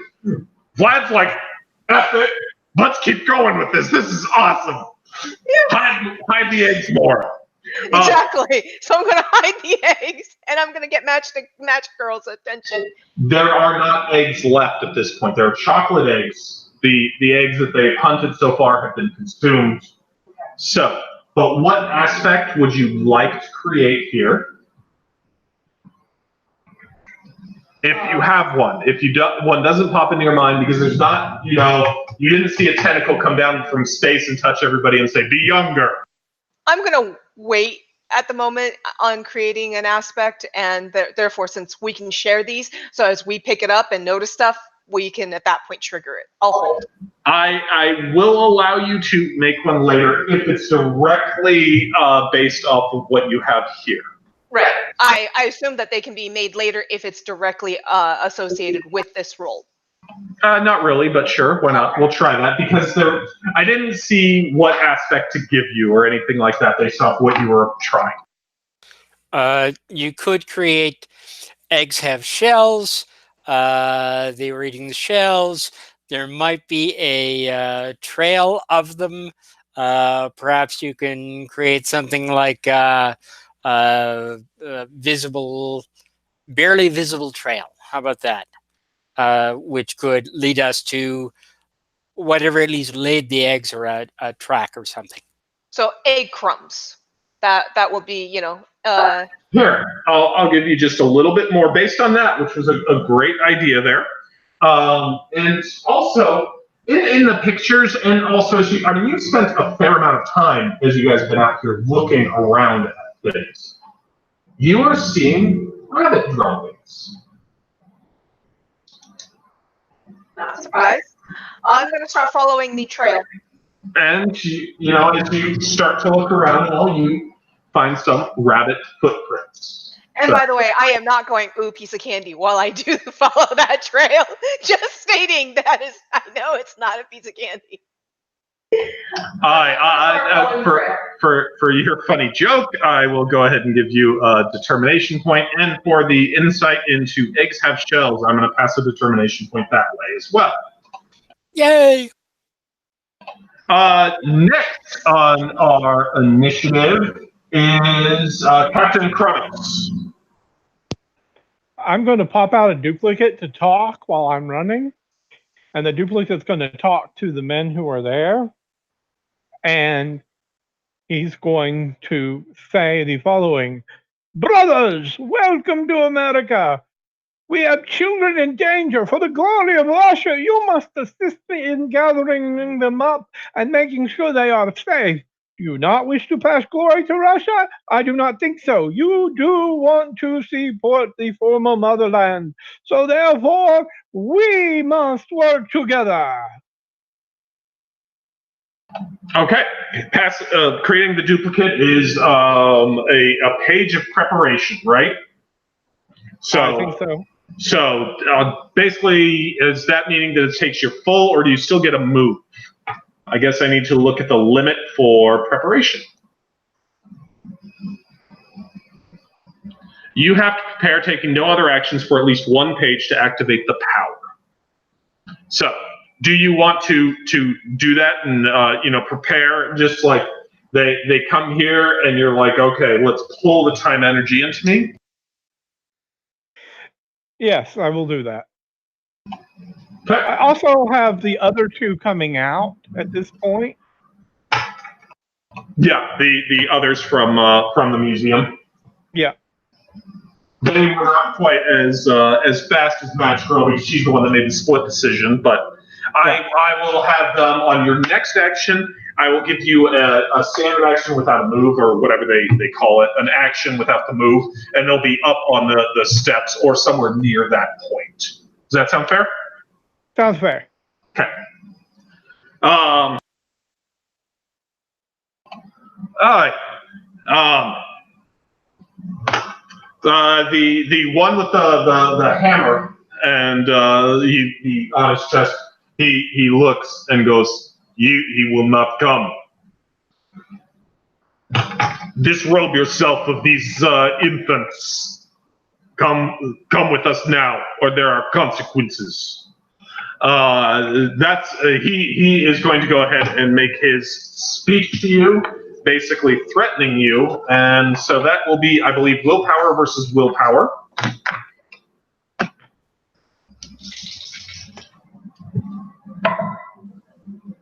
So I have an 11 on mine.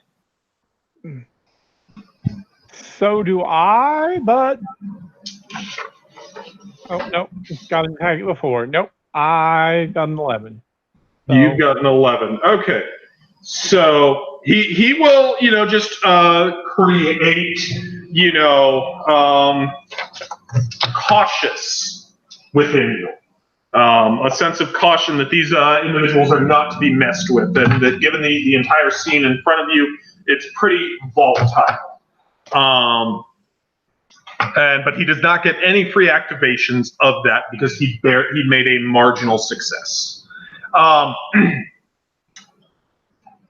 And they were giving you time, so since you rolled almost last in the initiative, Hammer being the only one left, and you are basically taking a no action other than pulling temporal energy into you, the rest of them I'm going to say were time locked, which is part of them getting out of the car and such. We're going to come back to the top, and Match Girl, you see this, you see the man in the red suit gesturing with his hammer at the child-laden Captain Kronos. What do you got for us? Oh, actually, one thing before that. You guys at this point do hear boom, as one of the kids falls out of the tree. No one should ever. Okay. First, quickly, as I am running out, are the children in danger of being hit by cars?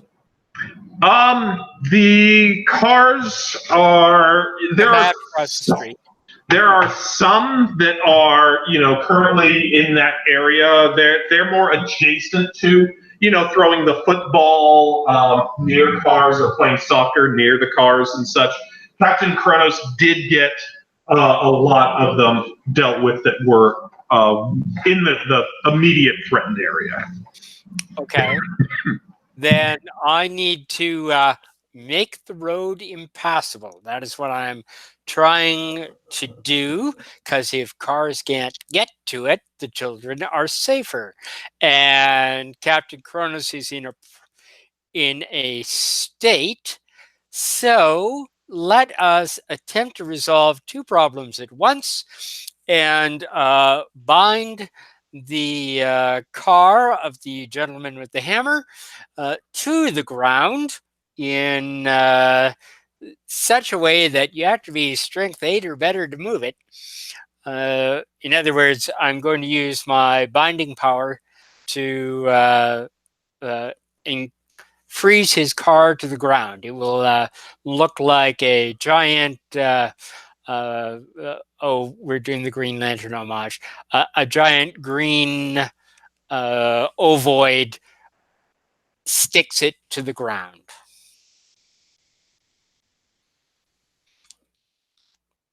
It's a car, so I doubt it's moving,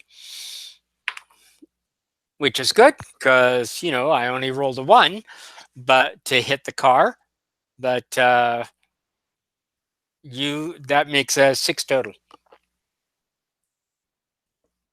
Sorry, my mouse just literally would get next to my mute button, but then wouldn't get over there, and so I'm like clicking next to the mute button repeatedly. 6 total. You are going to come out with a failure on that. A moderate failure. So, as you are trying to get your force field and such to bind the vehicle and make the road impassable, you really just kind of get sparking energies of the force field.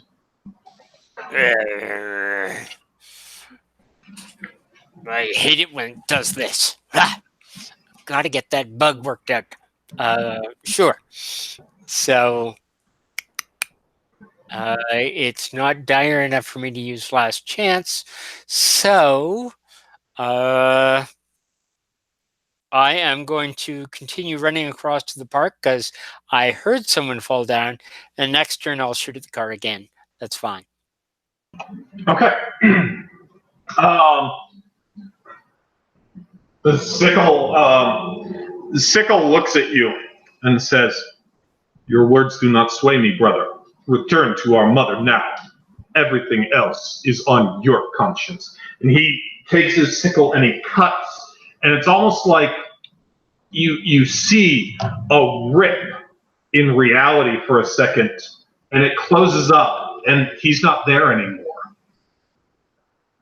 You just do not see where he went. Vlad.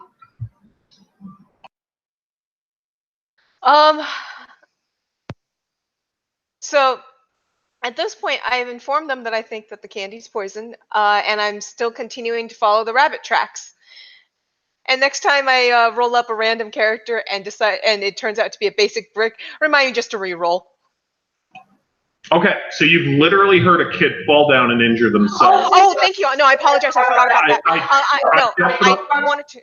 I definitely don't feel that you've got that protector of the week because you've gone for investigative repeatedly rather than responding to the dangers that are around. I actually forgot that because I was trying to interrupt at the time and ask about it, but people were acting. For the kid that was falling out of the tree during that panel, is it possible for me to have grabbed something and scooped it and and basically created a makeshift trampoline to catch the kid?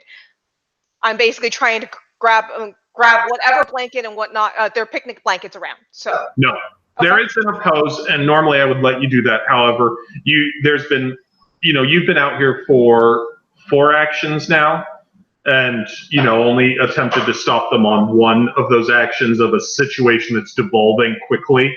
So I'm going to let that stand. I didn't want to interrupt the person that was active at the time because when that was going, so I did want to do that, and I even wrote that down on my turn to ask you about that, but I didn't want to interrupt. It is written down though. No, it's not about that. There is an interpose in the system, but there's been numerous actions before that. So next time I'll just interrupt at the time. Is what apparently I should do. No, Alice, stop. It has nothing to do with whether you stated it at the time. You've had numerous actions and have gone investigative, is what I'm saying, instead of attempting to save children that are in life-limb types of dangers. So, now, it is your action. If you do want to follow your trail or the clues that you found, you're welcome to. If you want to respond to these, that's there as well. Well, so my problem is I've got a constant negative that saving these children is very difficult for me right now because I am half naked and I can't touch the kids, and kids like to grab. So therefore I'm trying to find the source of this to protect the kids. That is the way that my character's brain is working right now, because if the kids touch me, they're going to get sick. I don't want that. But that's why when the kid was falling out of the tree, I wanted to grab a picnic blanket or something. If there are kids around me that are still in the tree playing around, I am going to grab picnic blankets and I am going to try and use them to basically roll them into little kid burritos and pull them out of the tree. All right, so I can respect that, and I'll pass you a determination because I think your troubled experiment is by all means making things more difficult on you. This being part of the trouble of that troubled experiment quality that you have. Thank you. But yeah, constant touch me. It's not a good idea. So, but yeah, and I'm going to try and basically, wrap a couple kid burritos, trying very carefully not to let them touch my arms, touch me and all. And then I'm going to try and basically continue to progress towards the source of the problem, to try and basically find the cause and beat the snot out of it and hopefully reverse whatever's going on. You're attempting multiple panels at the same time. Please restrict yourself to one at this point, because the movement Kid part, burritos. but you're going to have to move to deal with the kids and such. Kid burritos. So, what is your skill? What's your role based on for this idea of yours?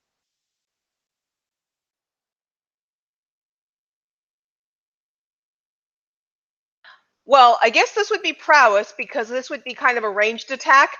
So the comic strip would be, I grab a picnic blanket, I start swinging it so that I'm flicking it so that I can get it. So as I toss it, it'll wrap around the kid, and I go and catch the kid. So I'm going to use prowess. That's actually going to be coordination. Prowess is melee, coordination. Oh, that's right. That's right. That's I literally have them written down for me on some of those base because I don't know the system.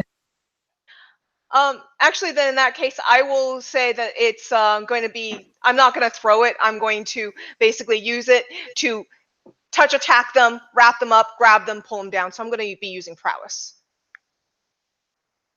And I'm going to call my my quality of protector of the weak. So I'll use a determination point. I think this still sounds more like a coordination than a prowess. Sure, I'll use coordination.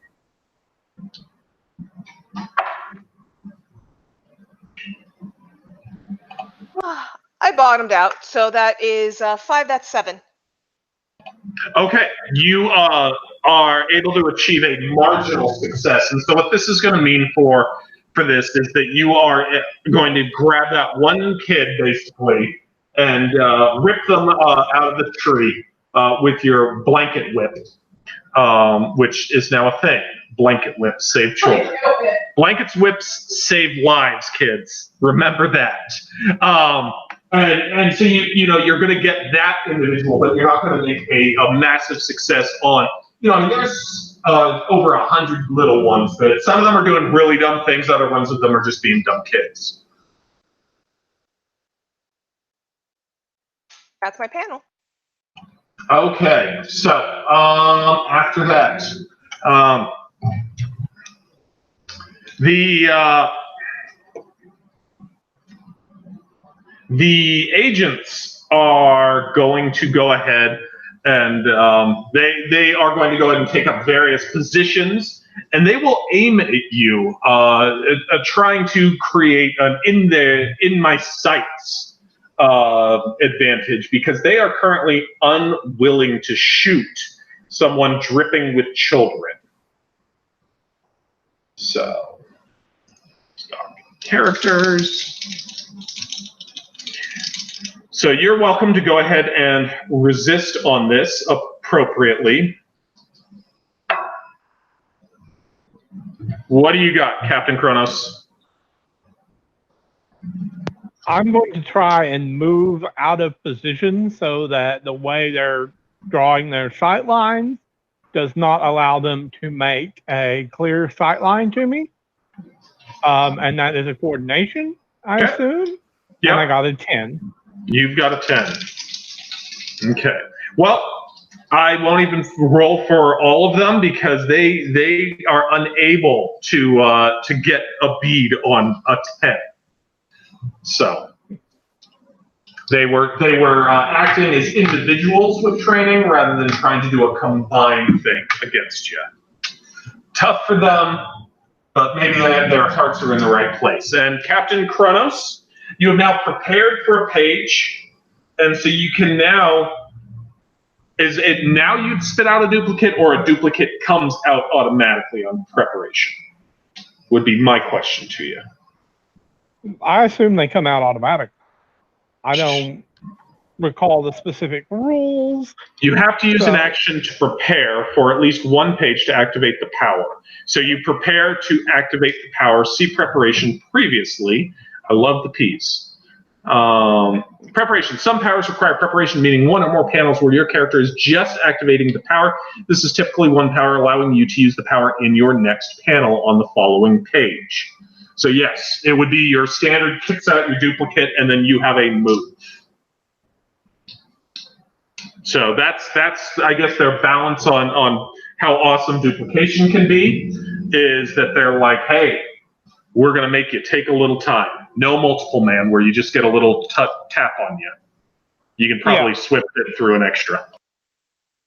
Yeah. Okay.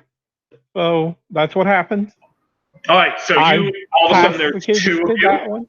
Okay. You can even have that one be the one that's carrying the kids all of a sudden as you split time. And where are you moving, or are you just at this point, continuing with that? I am trying to make certain they don't have a direct line on me to take aim. I'm letting that one withdraw to the museum with the kids, because the kids can probably 3 duplicates and a security guard who can manage the kids I've handed them. And I'm going to keep trying to grab kids, unless I'm attacked, and then I will defend myself. Okay, so you are moving to another one of these areas, and like I said, I mean, there's the kids that are playing ball, which at any moment that can go out. There's the kids that are swimming, so they're by the lake, and some of them are having difficulty, swimming at this point, running, play fighting, climbing, jumping, all sorts of kid activities. I'm certain you guys or anyone with children can come up with tons more of activities that children could get into that would cause them danger while their parents are not around. I seriously did consider having the truck, pull up and come here, kids. But then I'm like, oh no, I could use Captain Kronos and institute some more trouble that way. So that I decided to skip that aspect. Your two arrive on the steps or somewhere, in that general vicinity, and they also have actions. Those 2 previously spawned duplicates. Yeah, they're going to be basically just waiting for that one that just spawned to bring them the kids as quickly as possible. So he is basically leaping towards them when he gets his action. So they're waiting to take the kids and put them in the museum, because the museum is a little safer than out in public. Okay, why don't you go ahead and roll an aspect for that? Because I'm certain that maybe we could use, the museum's a safe zone. Hey, I took all the dangerous scientific equipment out and moved it into a room to test things. Yeah. I would like to create a safe zone, like a conference room, that they could lock the kids into when they get hold of the kids, if that's plausible. What was that? I'd like to create a conference room that can hold the kids when those 2 get a hold of them. So they're just going to be taking groups of the kids as I can get them to the conference room, and keeping them out of trouble. All right, go ahead and roll what you think is applicable for that.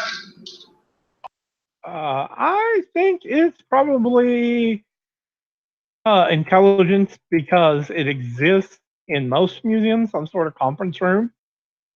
But if you want to prefer awareness, that is certainly a welcome choice. Whichever one you want. Whichever you like. Okay.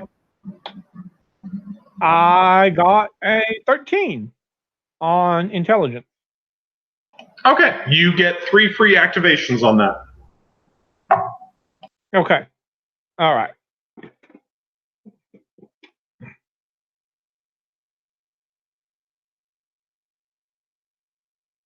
So I send the one off I just did, and I'm moving to go save more kids. Okay, awesome. The hammer is going to go ahead and act. And so he will, seeing you get, exit with some children while another version of you stays here, he is momentarily seems a little confused, but he's going to go ahead and say, I assume this is the real you, that you would not hide behind a wall of children. I have heard stories of you and your heroics growing up, so now we fight. And he will swing his hammer and smack it down, and a vibratory blast comes out towards you. So he is firing a ranged attack at you. All right.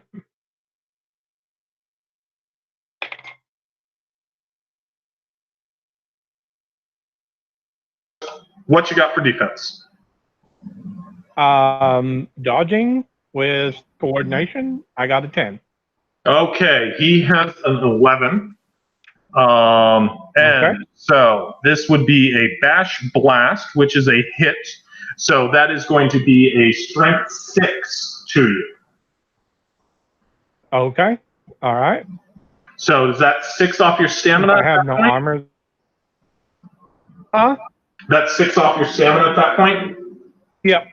Okay. So he smacks the hammer, the vibratory blast flies at you. You get hit by it and really realize that this is no joke with these guys. He is here to bring you back one way or another as your body is rocked by that strong vibration. It shakes you right down to the chronotons. And Match Girl, we are back to you. Am I at the base of the tree? I was trying to get to the kid who fell. You do see Vlad near the tree. If that's still where you want to go, you're welcome to. I have emotional problems with this, and Vlad is a nice guy if what you want is Russian style tea, or Ukrainian tea, actually, because Vlad is Ukrainian. He's not really. I have lots of justifications for why kids. He's not really the one. No, I will continue. Vlad is doing something awful to the children that involves blankets. I have no idea. I cannot imagine. Never mind. The kid who fell out of the tree, I don't believe anyone has dealt with them yet. Nope. Right. So I'm going to rush up to the kid. I don't have medicine or anything like that, but I get a 10 anyway. Looking to see that he's okay. Okay. He looks like he's likely fallen and broken something. And you get that just as you run up. Crying very loudly, obviously. And probably like an 8-year-old or something. And so that's what you see just as you are arriving on there. That's not your action yet. Okay. In that case, I'm going to spend my panel straightening the arm and splinting it with binding power. Okay. You go ahead and roll. Okay. I don't know what stat you want it based off of. It's a 6. It's a 6. Well, this sounds like, you're basically using your gadgeteering, right? Yeah. For so binding power and such? I won't I'll add say it's outside of your specialty, but... Yeah, but we'll say 7 plus 6, 13. Okay. Okay. All right. As you do that, a bunch of the kids that are in the tree take more notice of these weird force fields that you are wielding around, and kind of start to come there and calling out about what's going on there. And a bunch of the kids start to take notice more of you guys in general. Some of them are kind of paying attention now to Captain Kronos, and the superhero fight that's going to happen in front of their eyes. Others are interested in the force field, and some of them are looking at Vlad. Not all the kids are under control at this point, but just through your application of science and force fields, you have been able to bring a bunch of them to bear. Excellent. Not intentional, but excellent. All right.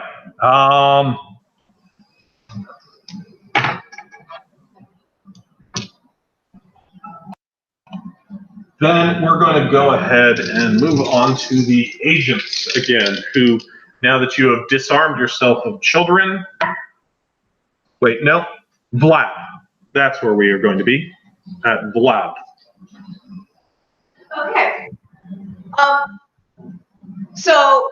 Sorry. Thanks. So at this point, you know what? I'm tired of doing things the old-fashioned way. I'm going to grab one of the people's coats that you said were strewn about, and I'm going to cover myself up, zip it up, and pull the hood over my head so that I provide as little skin as possible. And now I'm going to use my super speed and fast attack to basically go and snatch as many kids out of trees as possible.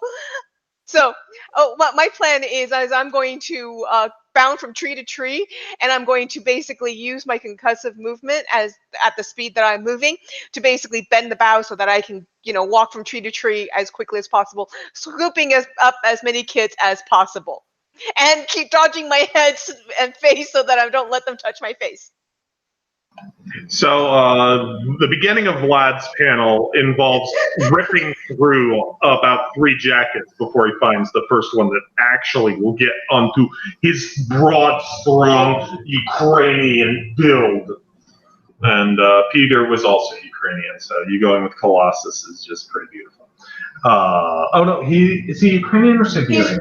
He's not He's Ukrainian, I don't think, but I might be wrong.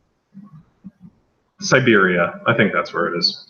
Anyways, go ahead and attempt to save children.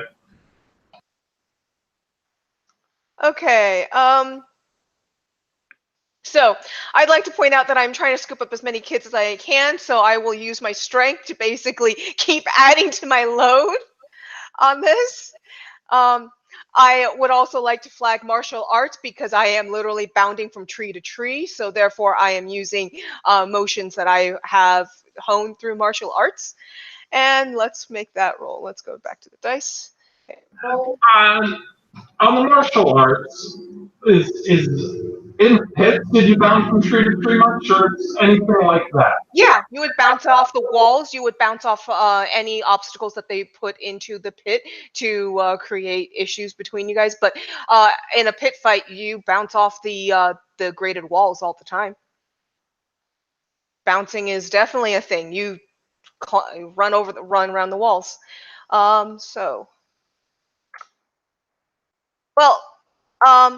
Oh, and this is still protecting the weak, right? So would you consider? Well, I just used it last turn. I don't know if I'm able to use it. You cannot use the same quality more than once in a page. Okay, so a page being a round in a normal game. So I used it last round, so I can do it again this round. Yeah, and I mean, I don't have your thing right there. You could tag that, the ex-underground pit fighter in your little thought bubble it's a good thing I have all experience bouncing off pit cage. Now I use it in trees, save children. That kind of thing. Yeah, exactly. So my question is, can you cite 2 qualities for a roll? You could cite, how much determination do you have? I have 4 right now. So, I will in fact allow you have spent multiple rounds observing, 1 round going through the camera, And if you wanted to create the aspect, which would be the only aspect of like lay of the land, and you've got 3 free activations as a reminder. You could use that because you're like, I've seen this tree. I know every knot and every crook of tree. I know its bounce and its sway. I will save children in tree. Yeah, I'm going to activate that. So I will be spending 3 of my 4 determination. I'm down to 1 determination left, but that is +6. That is +8 on top of that. That's +2 on top of that. So this is D6 +16. I want to see how many kids I can freaking save. Hold on. Did you say you're spending 3 determination? Because I've only heard 2. I'm using my Protect the Weak. I'm using the aspect that we created, and I'm using my... The aspect you created, you have 3 free activations. Oh, yeah, 3 free and now that you have determined what it is, you can pass out if you wish to your team. Or you can just say, nope, I'm no way of one. I'm not Philbum, which is fine. You know what? I'm going to pass it out to the team to use, and I'm just going to take the +4. So this is going to be D6 +14. No. So, like, you could be like Captain Kronos, you know, that car will support many bullet holes. Yeah, or something like I'm going to call it on their action. Yeah, that's fine. But so, like, that would be 1 for Captain Kronos. You have 3. You have to decide where each of those is going now. I'm giving each of us 1. There you go. So you can use that 1. Sure. I'll use that one right now. I got an 18. I only rolled a 2 on my die. I will throw. Oh, look, it's a 1. Okay. I decided to throw all my eggs in that one basket this time, but I'm ching Easter. Okay, you get a determination for the Easter joke.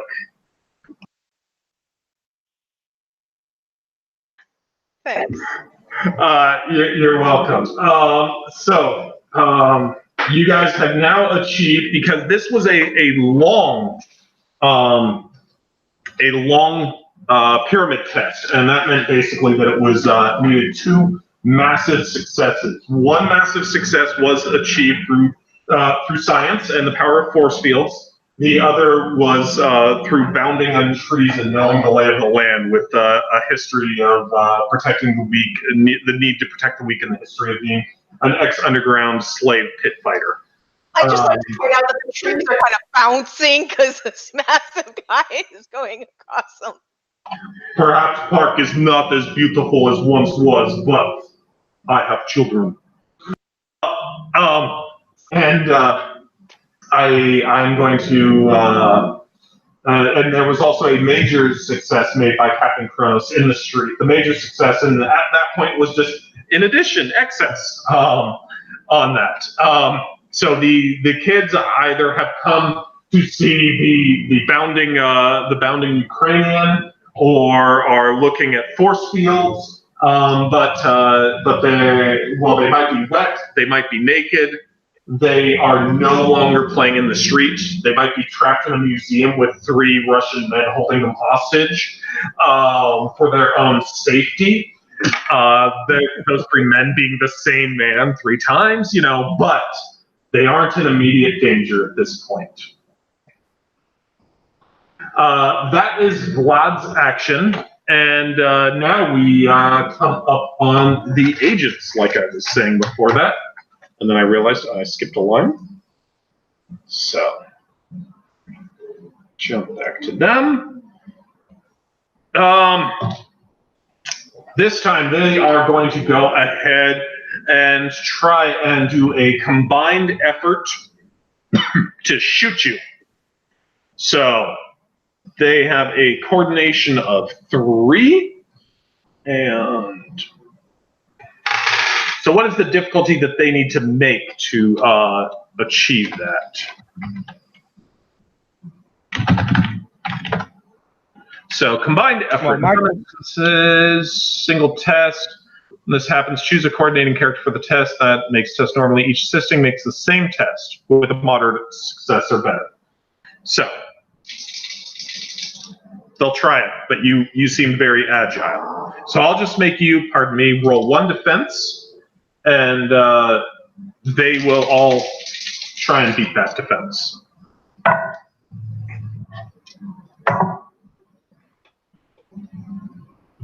What do you got? I have an 11. Oh, your die likes that 6, huh? Yeah, it does. I rolled a 5 or a 6, except for initiative. So, Well, bullets begin to fly in the air and such, but none of them can keep up in time with Captain Kronos.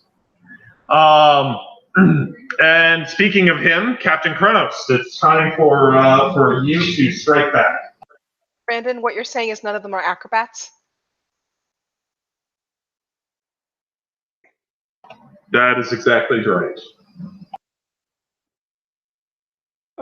I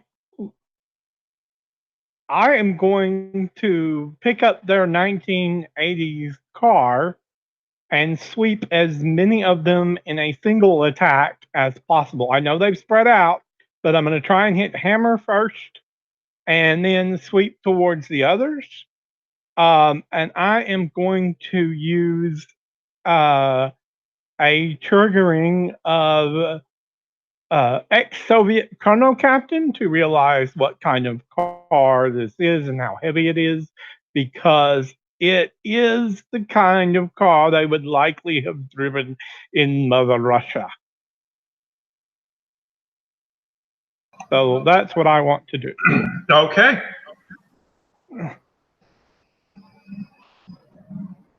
And as a reminder, you do have a free application of Lay of the Land. Oh, I'm going to use the lay of the land against them. And so that how I is can that? angle it that when I swing free, I can hit as many as possible, hopefully 2 or 3. I don't think I can hit more than that. But it can also let the car go to slide to a 4th one. I don't know if I'll hit him, but I'm going to try. And for that, its prowess, I rolled an 8. Or is it coordination in this case? So it seems like 3 of them would be, as you know, you're trying to sweep the agents and Hammer, and so it seems like you could probably catch if you're swinging the car, 3 of them, like you were saying, if you want to use the Lay of the Land for advantage, basically the car being part of Lay of the Land. I want to use that, and I triggered that, so that's 8 plus 2.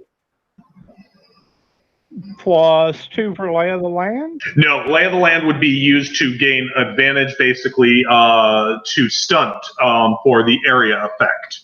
Oh, okay. So I stunt that for area effect, and then I get a plus 2, so it's a 10 total. Okay.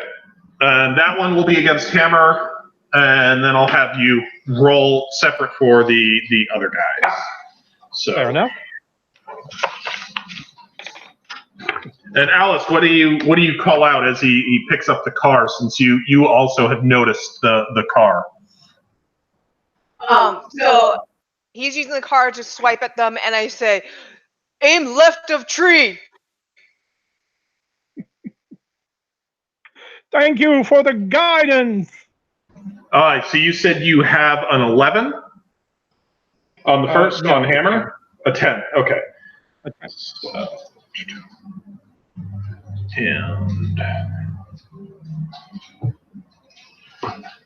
actually Hammer, yeah, I did roll it right. All right, then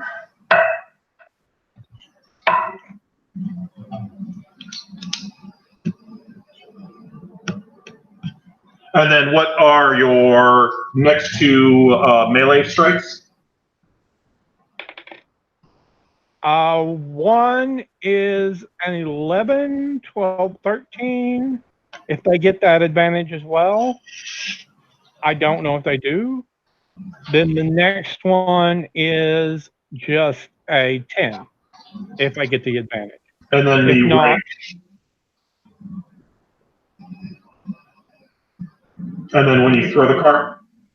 and when I throw the car, oh, okay. That's off the coordination at that point. That's all coordination. Yeah, I figured. That is a 10. 9. No, 9. Okay. So we have,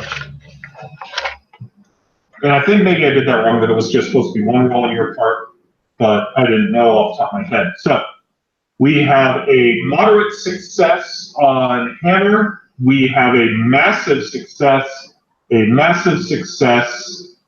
then your throw is only going to be a major success. So we will go ahead and resolve that. Massive, and major, which is awesome. That way we get to kind of see the different ways that these things go.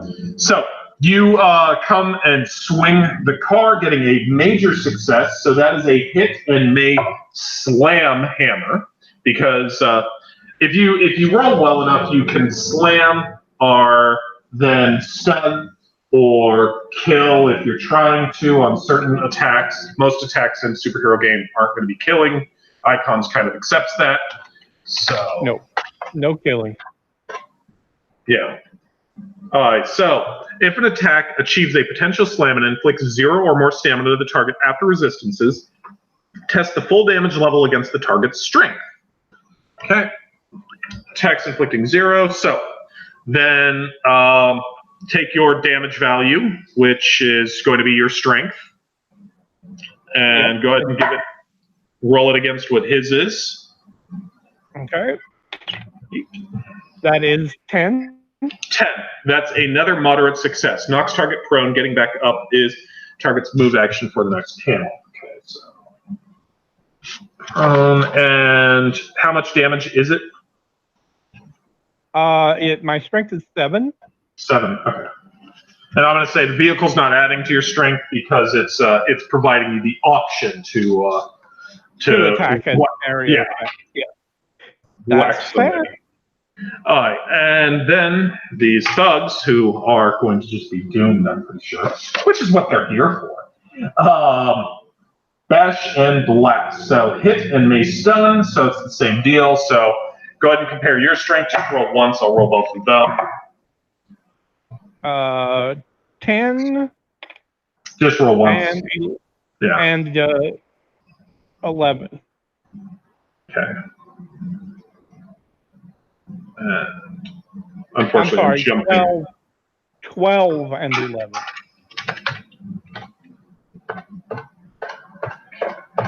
I'm jumping between 2 different pages because for them I didn't print them up, unfortunately. And stunt appears way too many times as I'm searching for stun.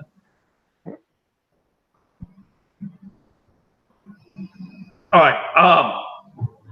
So for your stunning, not only do you knock them unconscious because you bashed them with a car, but you knock them unconscious because you bashed them with a car and that stunned them. So they are doubly unconscious on 3 of those guys, leaving 1 agent. You are no longer feeling so hindered by caution after swinging a car around, disrobing yourself of children and getting some room. They could still activate that if they want to, but it's not near as pressing on your mind. Do you have any movement that you want after you grab and wheel around the car on them? I wish to move back to where the one that handed off the kids to the other 2 is. So there were only 2 in the room. I didn't think they needed more than 2 Russian men standing watch over them. So there should have been, yeah. Okay, so you begin retreating to the museum. You're not in that safety of the museum yet, where you've got some that you can activate there. But you're getting closer to it, and you've got an ally at least. That's what I'm aiming for. After Captain Kronos, Hammer, who is prone, he gets up and dusts himself off, and he's like, "That is good." And he definitely seems to be reeling a bit from the blow that you landed on him. but I cannot let you go.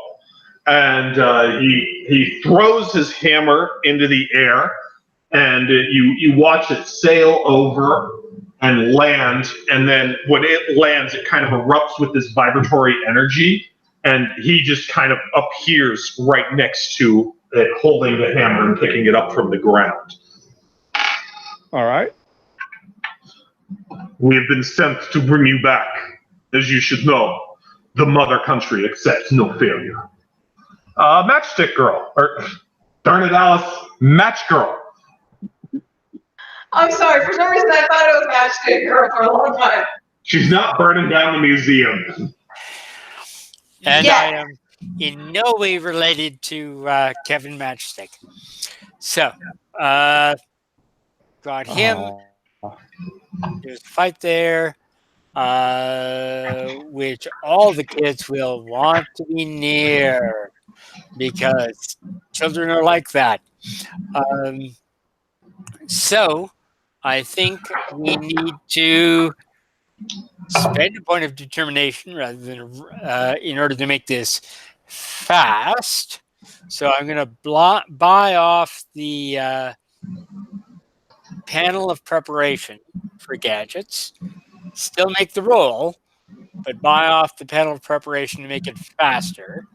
Don't forget you have lay of the land if you want to use it. Lay of the land. Yeah, might be able to use that to augment the natural fence or whatever so that children cannot run out into the street and be involved in this superhero supervillain battle. Does that sound sensible? Sure. Keep them safe. It is important. I will give you the determination because no one should suffer the way that you have, and you are actively trying to keep them safe right now from the superhero battle and all.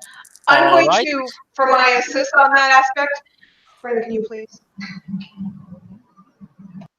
You're basically going to abort your action, Vlad, is what you're saying into this? Yes. Oh, you're talking about lay of the land, sorry. Okay. Yeah, lay of the land. So for my call out for the aspect, I'm going to point out a kid and say, he climbs too well. Make it high near him. I'm going to point out a climber and warn you about him. I will attempt to keep him in mind. Okay. To try and, I could just say it's finding, but I think this is a stunt, really. And it is, well, it's worth, I rolled a 3.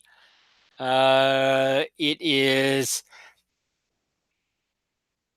no, I'll just blow the phase and it'll be prep and a strength 5 difficulty.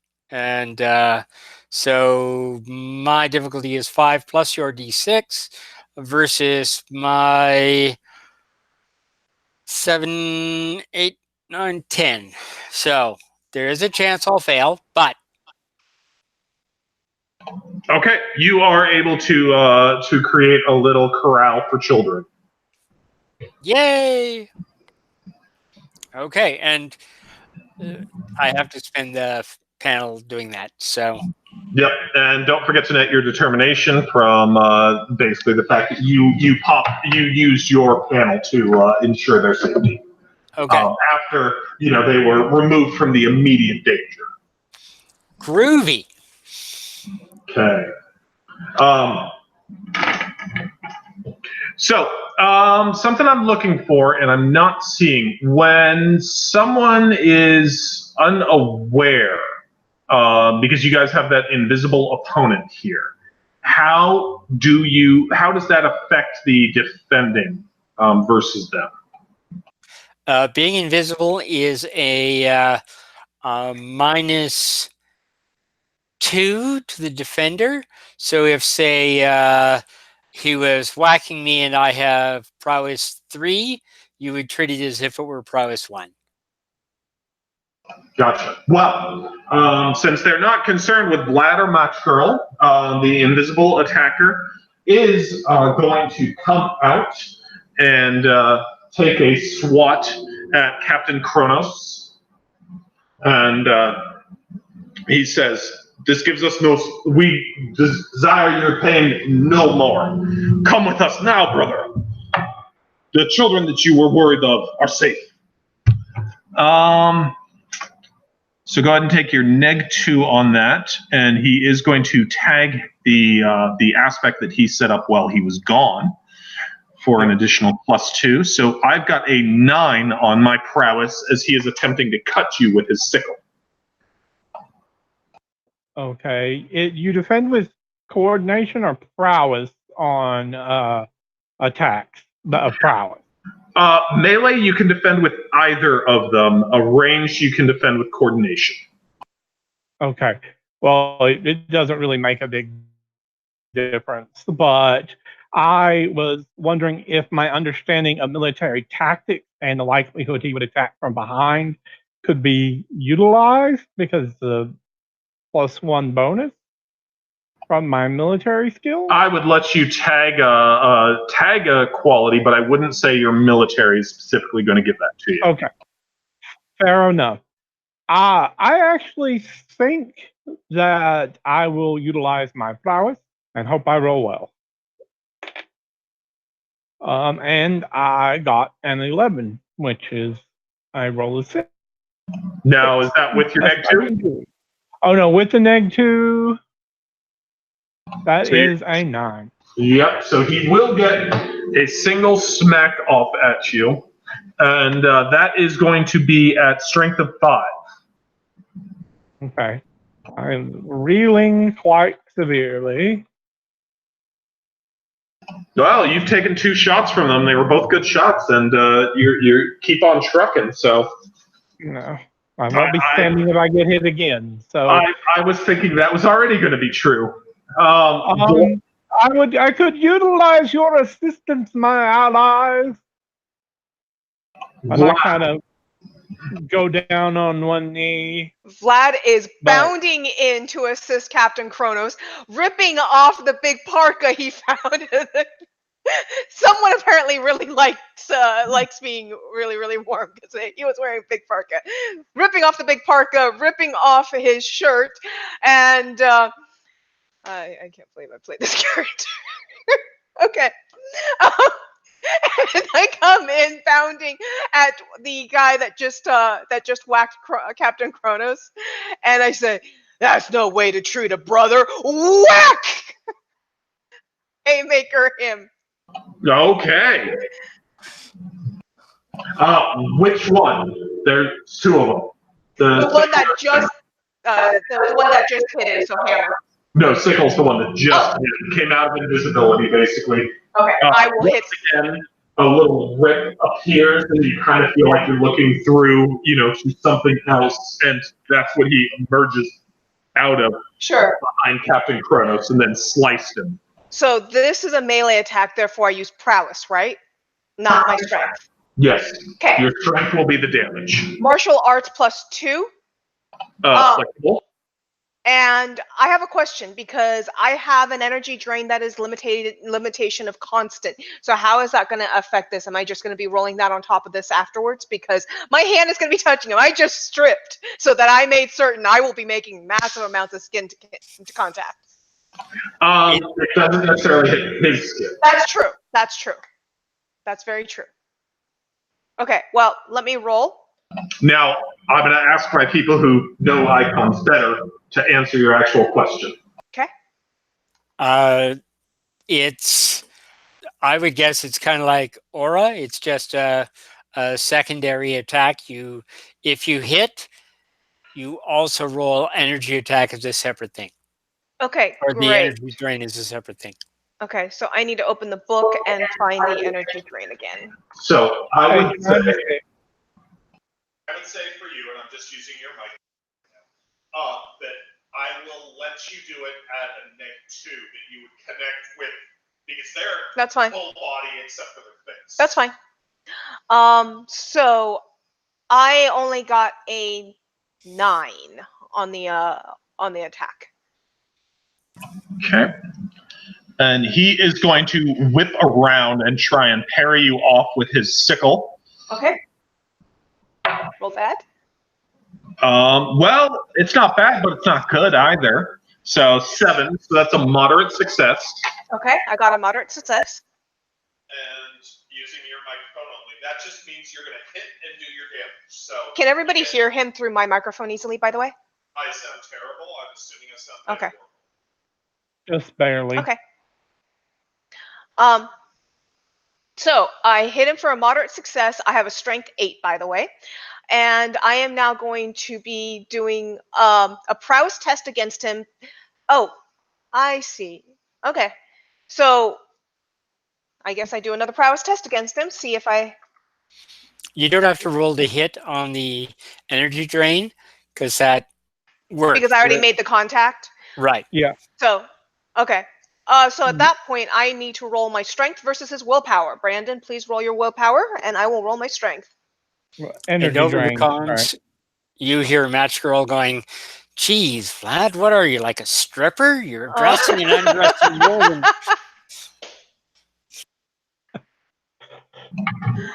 He is very proud of his. He is very proud of his Ukrainian body. He should be proud. I have a 12 on willpower. Oh, hold on. That's the wrong guy. I have a 10. I got a 12 on my strength versus your willpower, which means that because I succeeded at that point, the target loses stamina equal to the outcome, so you lose 2 stamina, and I gain 2 stamina back if I was wounded. So, And your strength normally? my strength normally is 8. Okay. You're going to knock him out, so why don't you go ahead and tell us? Okay, so like I said, I was bounty in, stripping off my upper clothes, and I wind myself up for a haymaker, and I do a massive uppercut into his belly, and he flies backwards. And as I'm doing that, I do a hook into his face to make sure, and it. Actually, I guess I didn't utilize my fast attack. I didn't call my fast attack because I would have gotten a bonus +1. I need to remember to call fast attack when I'm doing that. So yeah, I guess I just uppercutted him and it hit him right in the jaw, and he flies up and back, and Tweety birds hang out around his head, and he goes unconscious. He craters into, and I know you don't have super strength actually, but the steps of the Garfield Museum certainly have been cracked by the impact of him landing there. The sickle did not continue with him. That has clattered to the ground somewhat near you. It is obvious he is not going to be getting up immediately. For system correction, I'm sorry, energy drain does allow me to have temporary hit points, a temporary stamina on top of this, and they will fade 1 per minute. So I now have 2 on top of my normal max at the moment. Awesome. Way to go, Vlad, for one shot at the guy. And you guys do see him go paler. The guy that I drained out of, he goes a little more pale. I have 13. Oh, wow, yeah, I can. All right, let's go to Captain Kronos. You guys are all welcome to roll an awareness with a -2.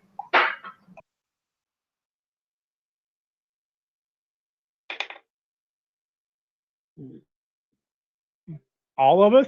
Yeah. Crappy. Rolled a 1, so 6 total. 7. I Okay. don't have a high awareness. Yeah, and I gave you guys a -2 on it. So, Captain Kronos, you're up. The hammer guy is still there? That is correct. Hammer is still present. Okay. I am going to try and kick his legs out from under him so he falls back on the ground with just kicking him in the knee as hard as I can. All right. Are you trying to damage or create an effect on him? I'm trying to knock him prone again. Okay. So he doesn't get another attack action or another movement action.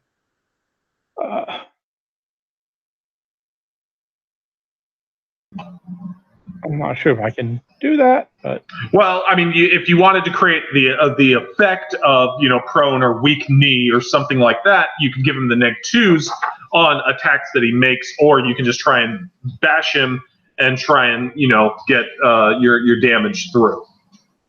okay, then I think I'm just going to bash him. Which, I mean, by all means, you knocked him down before. Okay. Yeah, with a car. I rolled the prowess. I only rolled a 9. Okay. Okay. He rolled pretty bad. That is a major success hit and may stun. But I don't think that he will still be standing after you have hit him. What is the strength? I have a strength of 7. Strength of 7? Yeah, he will drop as well. And as you go ahead and describe how you are pounding on him.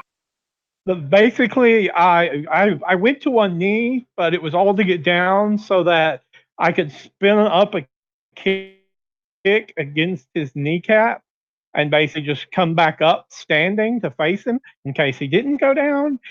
And since he does go down, collapses on the knee, he hits the ground and rolls down the steps into the ground and said, "You fight well, but you must work on your teamwork."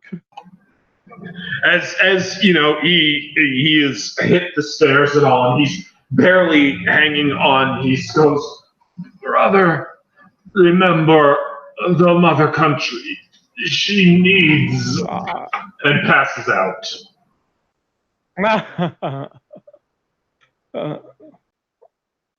I'm going to yell out, "Agent, come here and tell me why the mother country needs me. But let us first resolve this mystery. So you wait here with this one of me, and this one of me is going to go try and protect the children, because the children here are important for now, and we can go back later. If it is an emergency, we will hurry as quickly as possible because we are all very fast, or most of us are very fast." All right. You look around and call out, and he didn't come out. And you think that maybe when all of you guys were focused in on the supers, maybe that last agent slipped away. And nobody had a good awareness check. So that's the battle portion of that has wrapped up there. Obviously, all combatants still on the field are down. The children have been made safe. It is up to you guys on how you progress again. I want to go find the bunny rabbit that is causing all this mayhem. So I go and pick up the tracks again. And as I do so, I go and pick up some clothes and put them back on. And then I look to Match Girl and say, Fighting in clothes too restrictive. I have known many that's what they Russian all women say. that fight without clothes. You are probably correct. With like Russian women. Let us go follow this trail you have found. Man, I don't want to know the story behind that.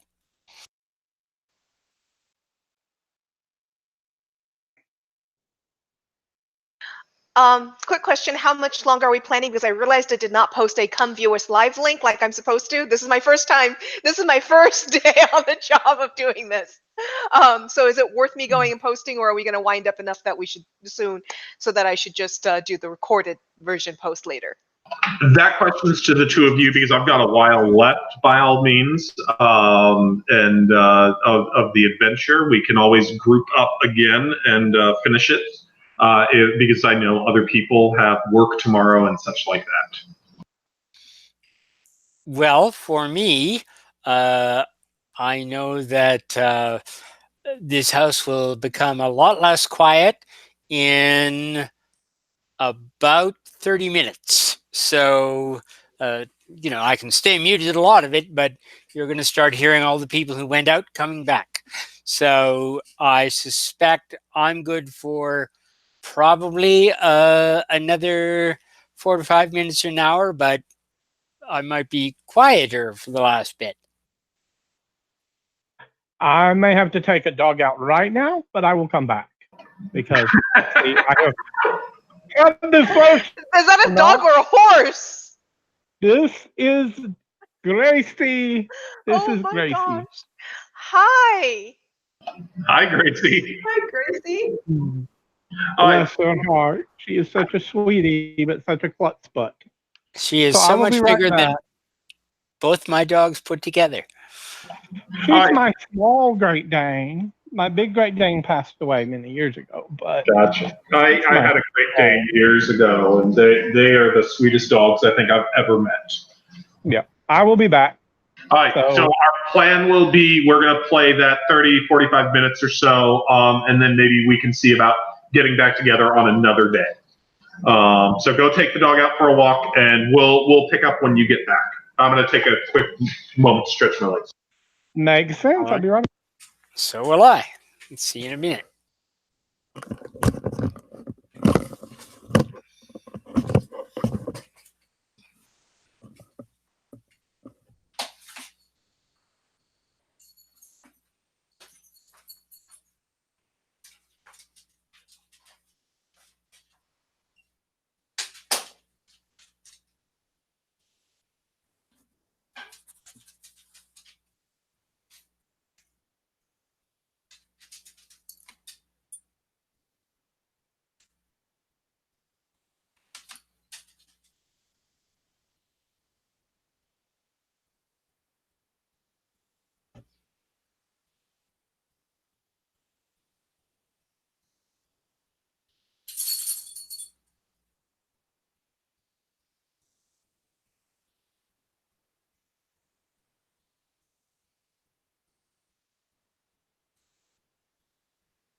But yeah, I'm so sorry for not posting the live link on the Supers group, on the BAM podcast feed, on various feeds. I am very sorry. I forgot because as it was, this was my first. I got permissions for everything last night, and I was getting everything set up, and it's my first day as a moderator.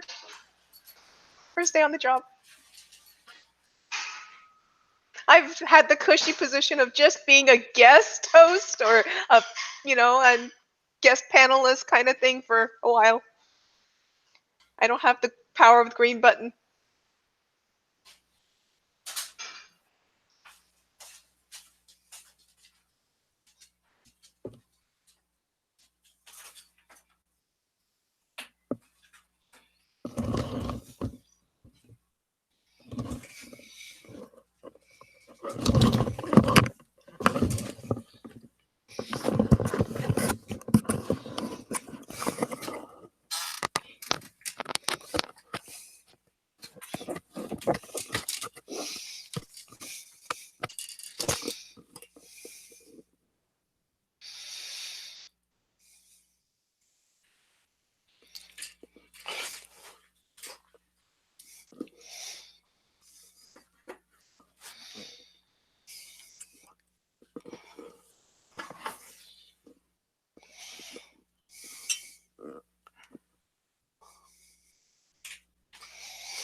Well, I hope my character's entertaining you so far, John. I think I should have probably rerolled.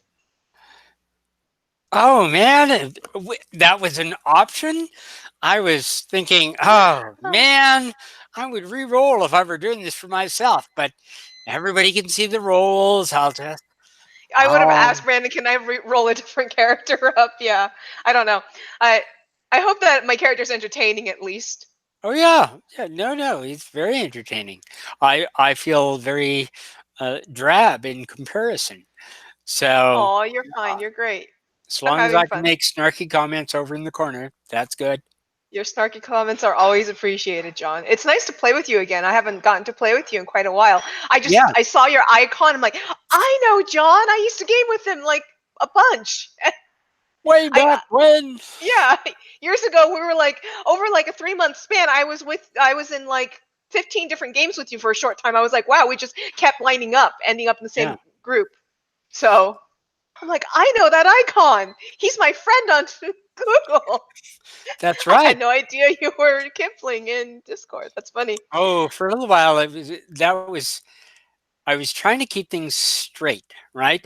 Mhm. Which was the gaming personality, which was so I used Kipling for all the gaming stuff. So if you run across a Kipling on a gaming related site, it was probably me at some point.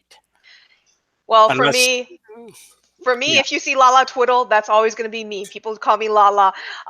It got so bad because Lala Twiddle came out of a character many years ago now, and it got so bad that it got so synonymous with me that real life friends who'd never played the game started calling me Lala because Brandon started calling me Lala. So then all of a sudden, over the course of like a year and a half, suddenly everyone I knew started calling me Lala, to the point where we had people who would tell friends about the stories about me during post game. And well, in one case, the girlfriend of this guy. And the day she was going to meet me, she thought that there were two girls at the gaming table. One was Lala, one was Alice. And so a block away from the restaurant we were all going to meet, she found out, no, Alice and Lala are one person. She just sounds like she has multiple personalities. So and I had to like even add it to my Facebook and everything because my real life friends started typing Lala when they were looking me up and was like, why is this not working?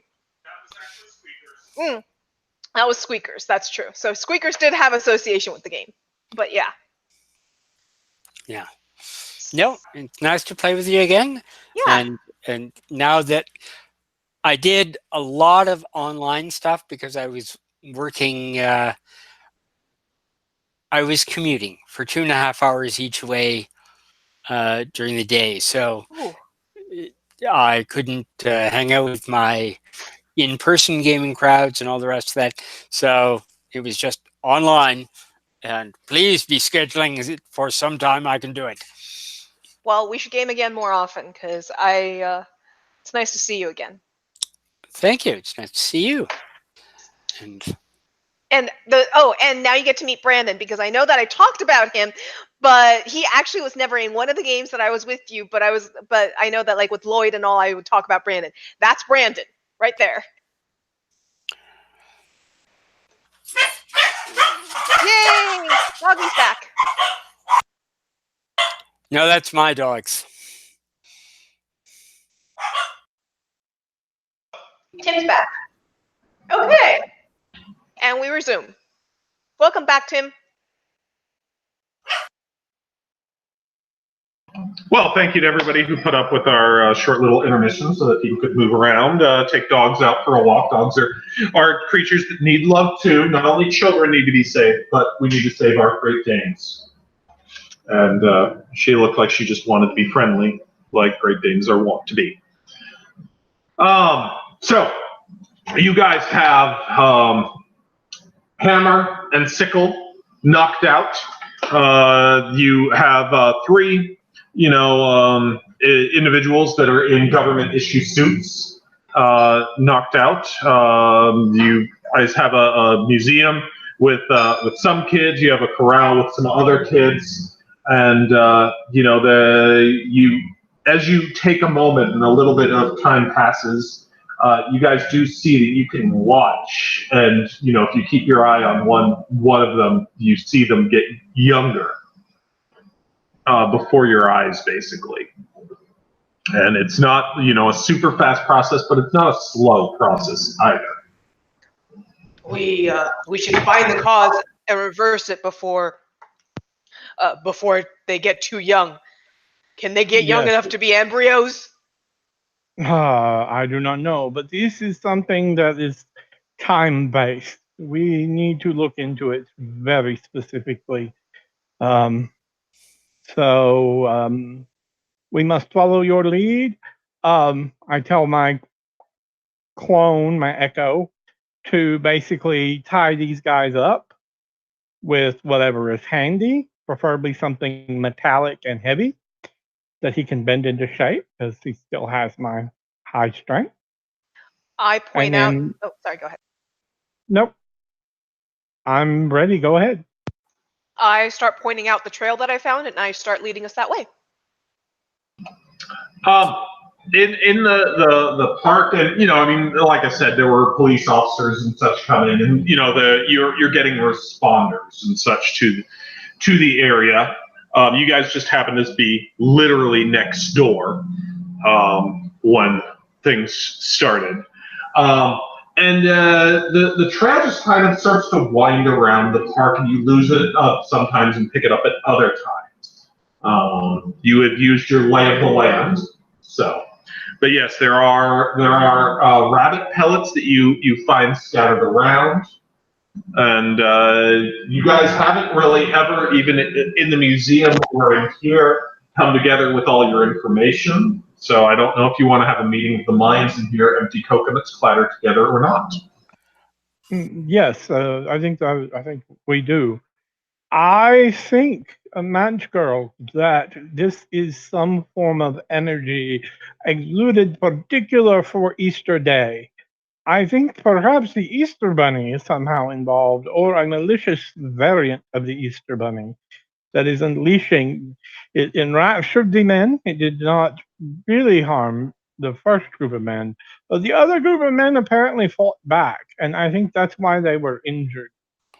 And then this thing is planting candies or eggs that turns adults into children. Yes, is this true?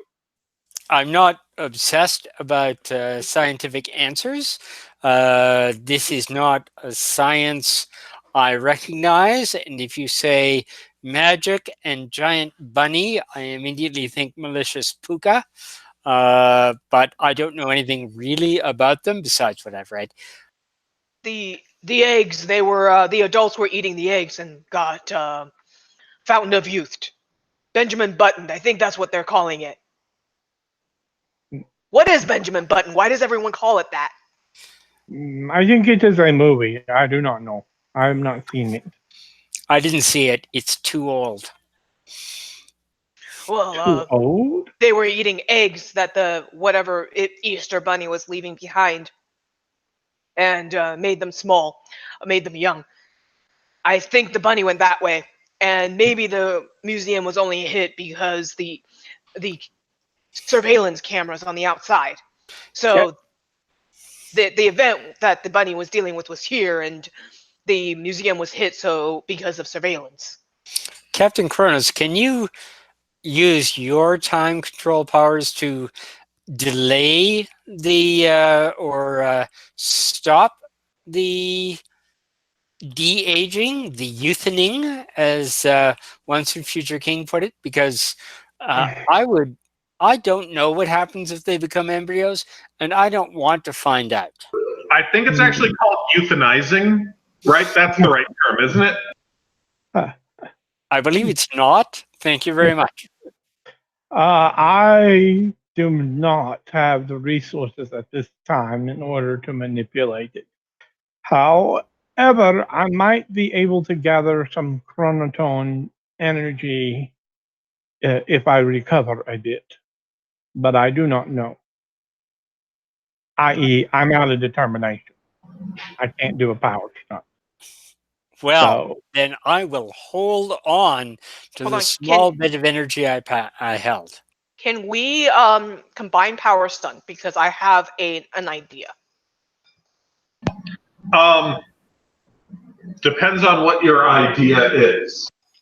I have an energy drain power, which basically is essentially the movement of life energy from one direction to another. The people de-aging is basically the energy in moving in a certain direction. I'm wondering if one of the two of them can channel my energy drain, and basically I'm willing to sacrifice stamina, my own stamina, for the scenario in order to allow them to use me as an IV to hold stagnation. I'm of it. I absolutely love that idea, but I would definitely say he would still need that determination. Now, individuals can, I believe, and by all means, correct me with game terms, because I've only read through icons and decided to run this. I believe you can accept a trouble in exchange to generate a determination.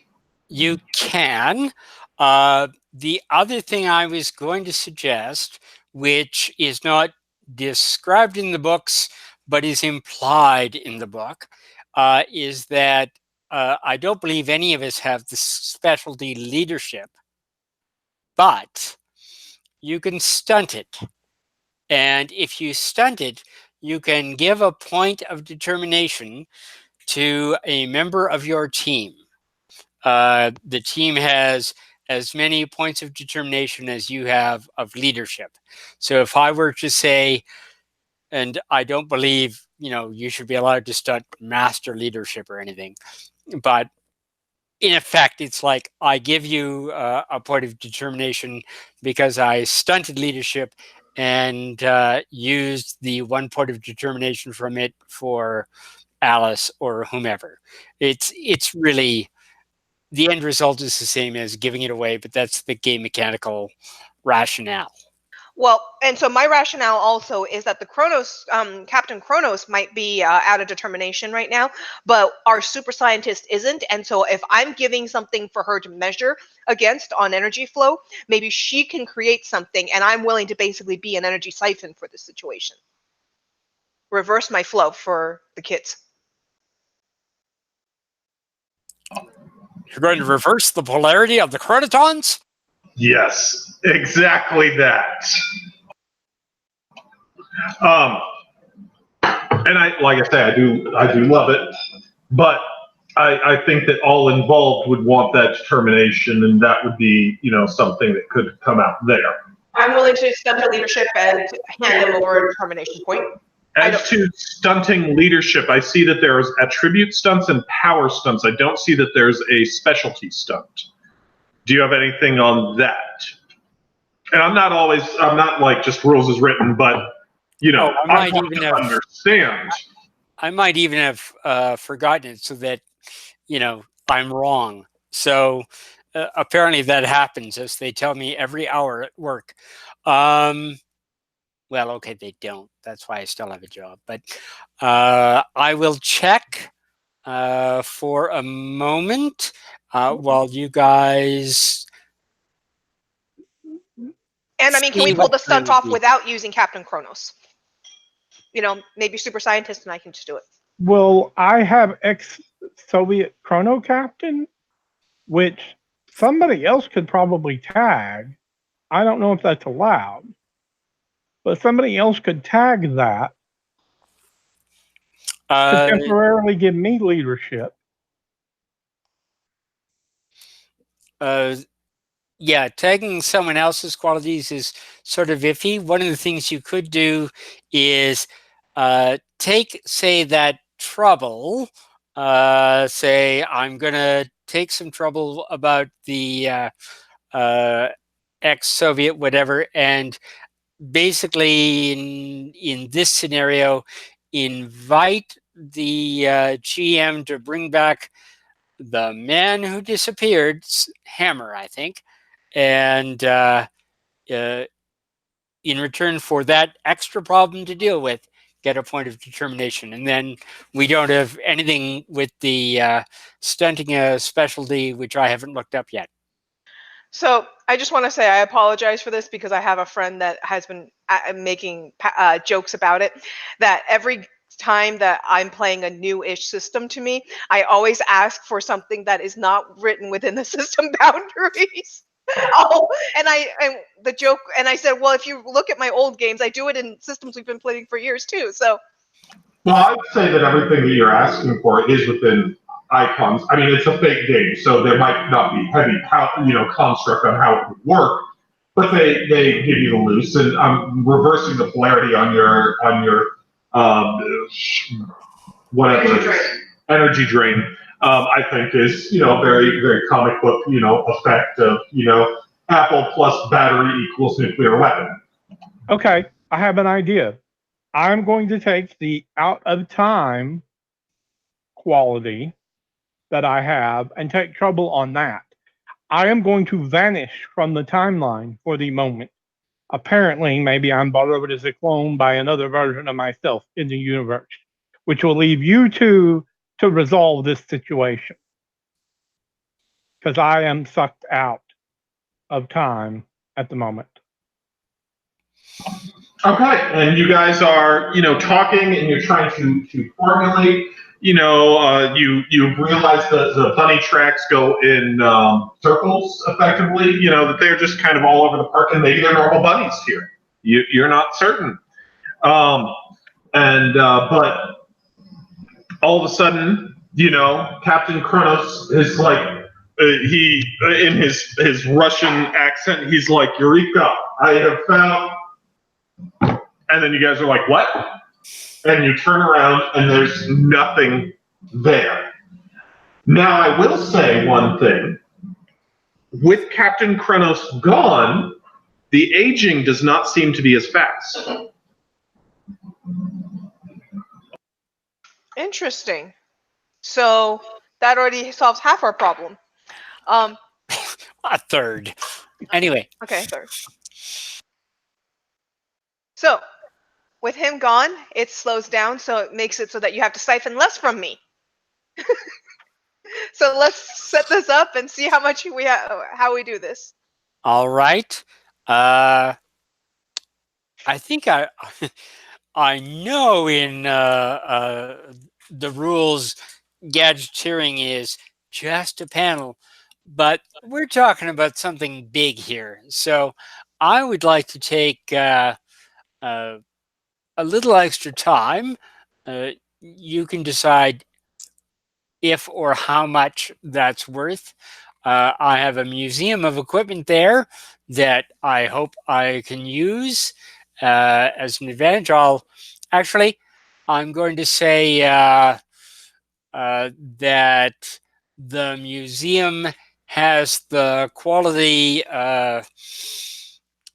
useful equipment, and I'm going to spend a point of determination to activate that and add the 2 points to my gadgeteering roll.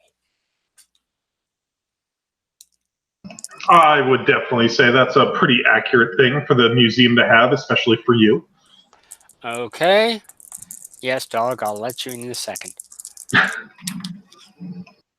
All right. So 16 is what it comes to. Oh my.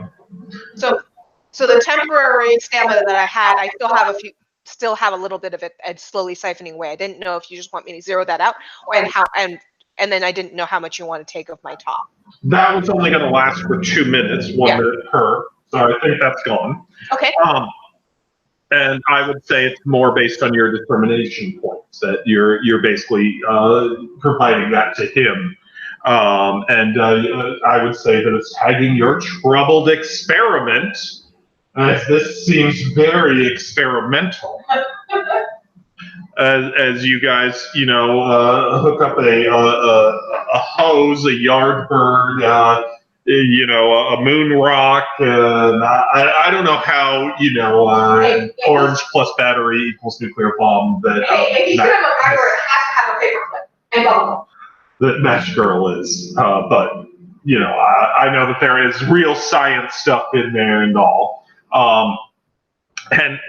So what was the total that you had? 16.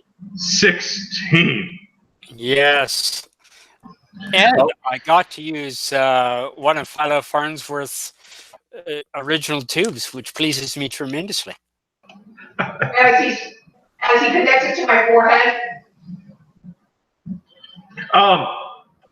And so you guys are, with a little bit of mad science, are able to put stuff together that it begins to disperse this, restorative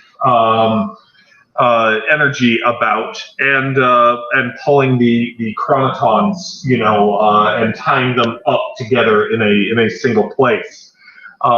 You think that maybe the chronal conflux that was going on here might have had something to do with Captain Kronos having disappeared on you. It's something that you do know happens once in a while, and some of the youths begin to grow older again. Excellent. I am so writing this up for the Journal of Superhero Occurrences. It worked. Okay. Apparently, with a massive roll too. And so now we start heading to find the creature responsible, and hopefully Captain Kronos can find us if he comes back. Make sure I get co-credit on the paper. Of course. Everybody gets co-credit. And speaking of which, can I take this tube off my forehead now? Not yet. Let's wait until that kid hits puberty. Brandon, please give him a determination for that one. Sure. I'm greatly amused by this. So I think that the house for Tim is supposed to be getting, or for John, sorry, is supposed to be getting noisy at any minute here. Is that correct? Actually, we have a couple of minutes grace. They came in and immediately said hot tub and disappeared outside. So, oh, okay. Then we can keep going. So, yeah. What are you guys? I mean, now you say that we should go find the bad person and punch them effectively.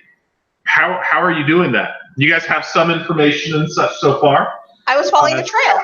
I found bunny tracks earlier. That I repeatedly say, just go in circles. That there's nothing on that. You don't know if they're park bunnies or other bunnies or what. Think maybe Captain Kronos disappeared to find the bunny? It's possible. Bunny,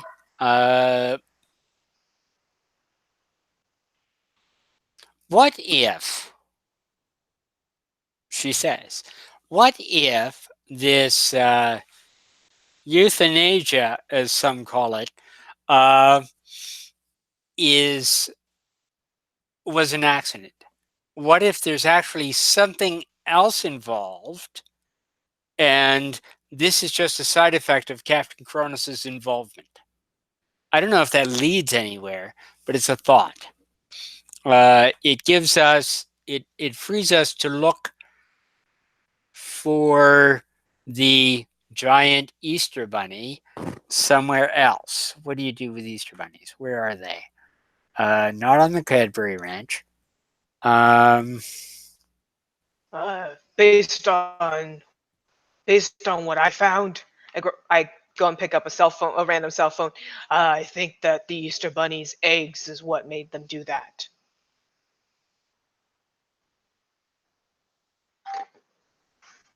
So, where would we find an Easter bunny? As you guys are talking, by the way, the individuals in the child corral that you are re-aging, integrated with those that were held hostage at the museum,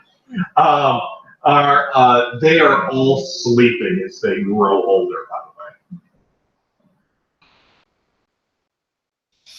Sleeping Beauty and, okay, Brandon, I'm sorry. I'm going to pay a determination point back for insight because I'm lost. So I have an idea before you spend that determination point for the insight. Sure.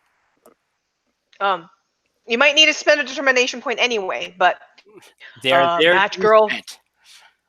can you create a Geiger counter for for I run over and I start picking up the shells of the eggs that the adults were theoretically eating, and I go and hand them to him, and I say, "Can you create a Geiger counter to measure this and where it gets stronger?"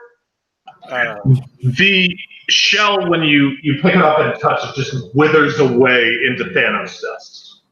Darn it! I go glove back up. I go find more shells, and I bring it back. There's a trash can full of them, as Okay. you know. Yeah. And you know, she brings this shell. Sorry, she Alice, but Vlad brings over this shell of it, an egg, and it doesn't have that same, like on the camera, of the whole egg, but there's still this kind of, you know, Star Trek J.J. Abrams version where you've got that sun flare coming off of it. Nowhere near as pronounced, but still there seems to be something more than just, you know, painted eggs. And looking at it, this is like not just like this egg's a green one and this egg's a blue one and I'm gonna draw a pumpkin on this. These are beautiful, like, pieces of work that people were just cracking into. Like Fabergé eggs. Yeah, I mean that kind of quality, that kind of look, that, you know, they just look absolutely fantastic, wondrous, and one of a kind. Okay, so I'm going to open up a camera and see if the light amplifies under a camera. Open up a phone camera, see if it amplifies. I followed, and no, it does not just make it. Does not give it that same effect. Okay, but I will hand them off to him and sorry, her. I will hand them off to Match Girl and say, that glowing. See, they're all glowing. I'm going to then point her to the garbage can where it's full of them, and I point out all the glowing coming out of the garbage can. Counter for this? Geiger counter? well, I mean, sure, because I looked at the other magic earlier, and you know, it's not two pieces of aluminum foil, but you can certainly do something with it. All you need is a pair of hairs from actually, you qualify. So, and we tap them here. I mean, if I remember my symbolism correctly, because you have some At kind this point, I pulled the tube, as she's babbling, I pulled the tube off my forehead. And you know the acupuncture cupping theory, and how that leaves the cut, the bruise on your forehead, on your backs and all that when you're cupped. Yeah, I have a big old cupping bruise right on my forehead. It's like a target. And when I heard you say two hairs, I really expected you guys to go rabbit hunting. I think there has been plenty of rabbit hunting. You need It's to try duck with season. duck. Try with duck.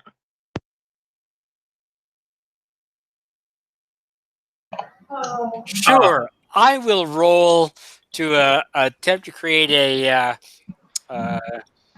ranged detect magic. Strength 6.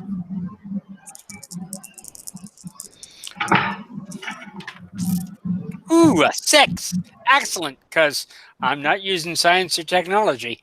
Let's see here. Versus, so that's a 6 and 7, 13 versus whatever you roll for a 6 and your die. So what's the standard difficulty on when you make that determination of what strength you want? Is that what I'm rolling with? It's the rank of the invention. So in this case, I'm making a level a rank 6 invention, so or level 6 invention. So it would be your die plus 6. Okay. Well, I think that you said you had 13, so. Yes. So But, at the very least, it's going to be a moderate success. But yes. So I am at 9, so that's 4. That is a major success. All right. So you you put this the device together using basically the same theory of magnetics, but these egg shells that you can make something that will be drawn to their like. And If you Faraday guys had known about complex numbers, he would have done this. run around in the park for a while, because for a while it leads you to all these different eggs hidden in the park. And yes, when you kind of witness them, they're not hard to find really, because just looking in that area, it's like that there's a piece of metal kind of glinting in the sun, that kind of effect. And so it's you get in that area and you're able to, like, oh, right here, there's one. And so the object may be not guiding you specifically, right up to it, but it's pulling you in a general area, and then you're like, oh, there's one, and you can feel the attraction. And you guys are able to do this probably at super speed if Match Girl doesn't mind, taking a ride on Vlad that he gloved hand grabs and just use you as a dowsing stick. Yep, sounds I'm great. just a little worried that pulling will pull off his belt or pants or something, because he does seem to like to be undressed. Excuse me. I'm just gonna. Yes, my force field activates and is on. Cool. That helps. Force field powers activate. I grab my Force field and Okay, and after you guys get all those together and such, and then you're able to. What do you do with them now? Because you've now got a collection of them that your detector is pulling towards first, obviously.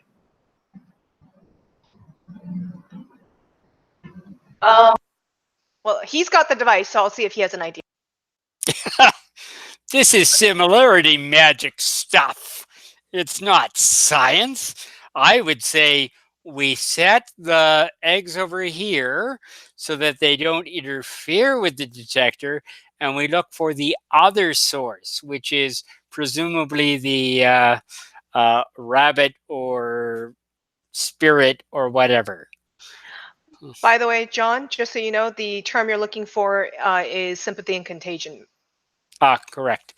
I will defend my error only by saying maybe Match Girl doesn't understand that, but it doesn't play It sounded into like you my were image. trying to find that phrase, so I just wanted to give it to you.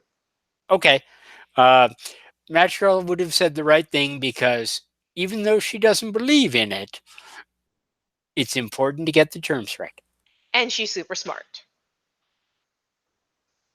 Much smarter than I am.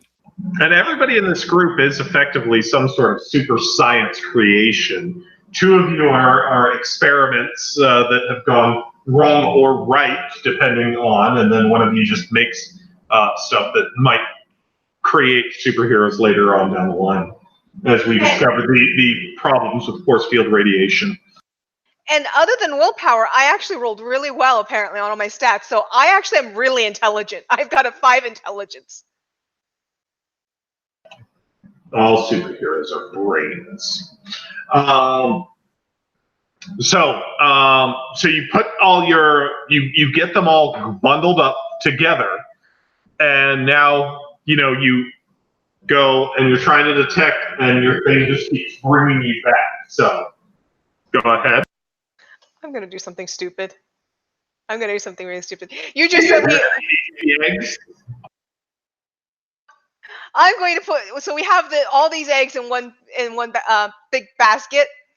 I'm going to cover it up, and I'm going to say abracadabra, and I'm going to try to pull a rabbit out of the hat.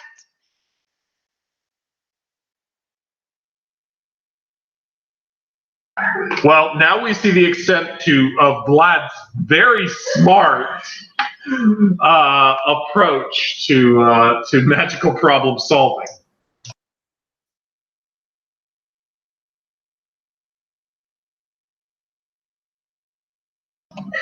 And yes, if you're determination fishing, you can go ahead and grab one.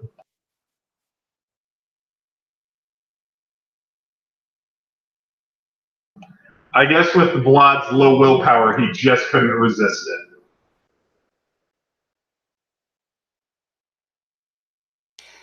Match Girl just watches, unable to believe what is happening.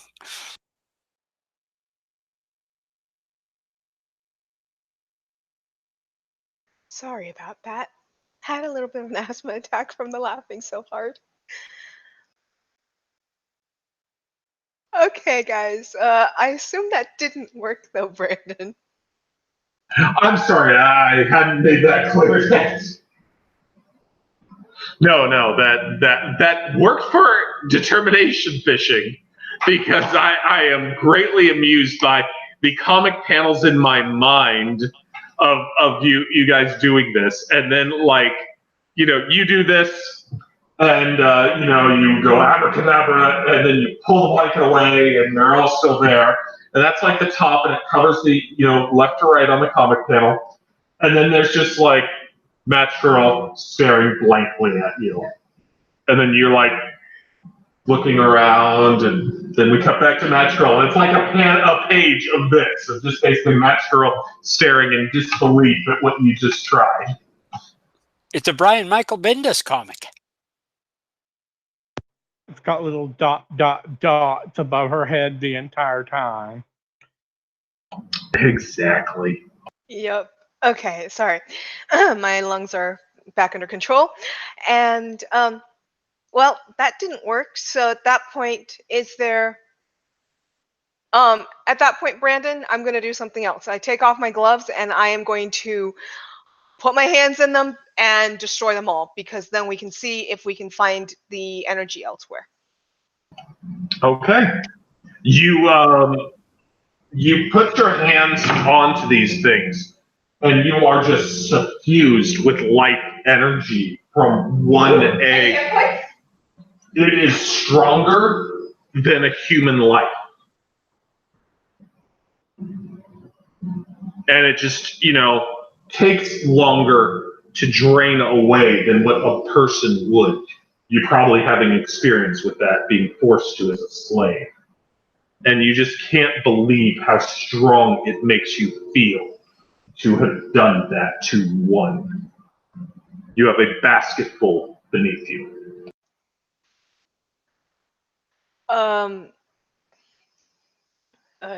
I don't think that I can do that again and again. I don't think you'd like Vlad afterwards. You wouldn't like Vlad with egg farts. Too much protein. It's life force. Okay. They're going younger, being filled with the life force. That they've eaten the eggs, and they are youthening, so to speak, because of the life force. Can I pocket a few of these to heal myself later? By all means, but your detect magicer or your detect egger right now is attracted to them, and that's the problem you guys are trying to solve. Is just we now have a bunch in a small area. How do we get away from that? Captain Kronos, come back! I know when Captain Kronos will return. Yeah, I know. You're fast. Can you run them to the farthest part of the park, and so we can see if there at least is another source of this kind of energy? I'll do one better. I'm going to take the basket of eggs, and I will run them to the other side of town. Okay. And I'm still on comms. And when When you find it, call me. Really lost your Ukrainian. I know, I really did. I'm so sorry. After food, after our break, I just totally lost the character voice. I'm so sorry, guys. I didn't have as much time to practice as usual because usually I, get a voice in my head and practice a little. So Just prep everything with InSwamp. It's lovely. All right. Yeah, as not Captain Kronos, as Vlad runs the basket away. You're really not muting for me. There we go.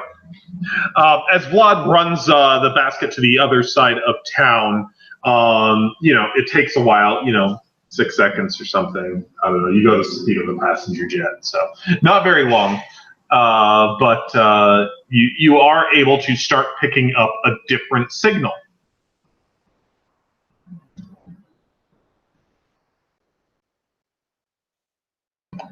Excellent. Apparently, I do not know where the mute button is, even when I'm clicking on it. I do wish that Hangout had a push to talk rather than just a unmute button. Right. yeah, that's the nice thing about Discord is that we can push to talk, and Brandon and I don't interfere as much with each other. While Vlad is gone, I memorize which direction it's going into. Maybe pull up my cell phone and memorize the direction on the compass so that I'll have an idea of where it is. I don't, and I'll probably start walking towards it because it can't take him that long to come back. Okay. You are able to go ahead and start following it, and it does lead out of the park. So, Vlad, you are returning? I'm going to return. What I'm going to do is I'm going to leave the basket somewhere safe. Find it like a nice tall rooftop that I can, zoom up the staircase. In the comic, you see me zooming up the staircase and then putting it in behind some vents on a rooftop. I'm going to grab a couple, and I'm not going to keep them on me, but I'm going to bring it near the park and bring it back to the park, and I'm going to stash it in a tree, because this way, in case, well, I guess I can always get back to it easy. I'm not going to grab any eggs. But this way, I'm going to make sure I can remember how to get back there in case we need to access those eggs for any reason. Okay. They might be very handy later. You're Spider-Man's backpack stashing right now. Yes, I am. Except it's a basket full of eggs, and abracadabra did not summon them money. Maybe I needed to put them in a top hat first. Apparently, Vlad is superstitious of stage magic. Maybe that needs to be the new quality for Vlad. I think I should do that. I think that he needs to have that. Superstitious of stage magic. Maybe he has a crush on Zatanna or something. All right. Vlad comes back. The two of you are able to follow your little detector, and it starts leading you outside of the metropolitan downtown area of the city, and then you get to like one of those suburbs, and then past the suburbs you cross the tracks, and you guys get to the wrong side of the tracks, and this is where it seems to have guided you, and eventually you come to a small old strip mall that's not really have any stores left in it, and it is pointing you into the strip mall, and that's when the last of the energy that it could get from all your crushed up shells and such dissipates. Vlad, I am going to go ahead and give me a roll from your energy drain, actually, Vlad. Sure. Roll. Energy drain level 5. It's awesome radio. Alice muted, so I'm not muted. I roll a 1 on my die. 6. Okay. I will give you an overcharged quality with 1 use from that. 1 free use. Thank you. At this point, we are going to re-inject Captain Kronos, kind of just popping back in from the time stream. And Captain Kronos, you were summoned by another version of yourself, and had to help them, as all Captain Kronos is beholden to assist Captain Kronos when Captain Kronos calls. So he's not really a duplicator. He just calls himself through time streams. Yep. Which I thought initially that's what he did, and then he was talking about the different potentials, and that's the reason I clarified early on. But that's fine, because I like that, and I thought that there is a character who literally does that. I don't remember if it's a comic character or simply a character that I have read about that somebody used in their games, that was their duplication before. Anyways, so you helped them out, and then you took some time, since you needed to journey back through the time stream, and you were able to look into things, and at this moment, there are kids all across the United States and other places where they have decided to celebrate Easter with masses of candy eggs that are sad, because the eggs of Easter are in nowhere else other than the city that you guys are in. All the chocolate eggs, when people attempt to indulge them and unwrap them, just kind of wither away into dust, which Vlad might have found out if Vlad had actually messed with the eggs at the end. Vlad was busy. I like that answer. And there's, just something is, there's a confluence of events that's unraveling in the city that you guys are in. And whatever you guys have been looking in on is kind of at the heart of it. But from this point forward, and you've looked through how many, 14,600,000 Dutch strange number versions of time from this point, and there are some where things become righted, and others where things are not righted, and while it might start simply with Easter and candy and such, it by all means spirals out of control from there. But that seems to be a confluence of events for you. And as you pop back into the time stream of your normal time, and you are in front of a strip mall with Vlad and Match Girl walking up. Hi, it is lovely to see you again.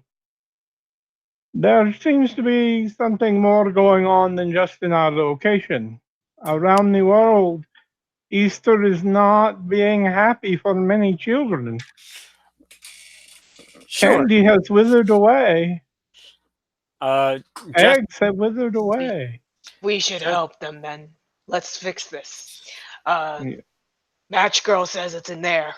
Whatever's causing this, we will Well, fix then it. let us approach it and see. do say the password, because if you're a superhero team for 12 minutes or more, someone will be kidnapped and replaced by an evil duplicate.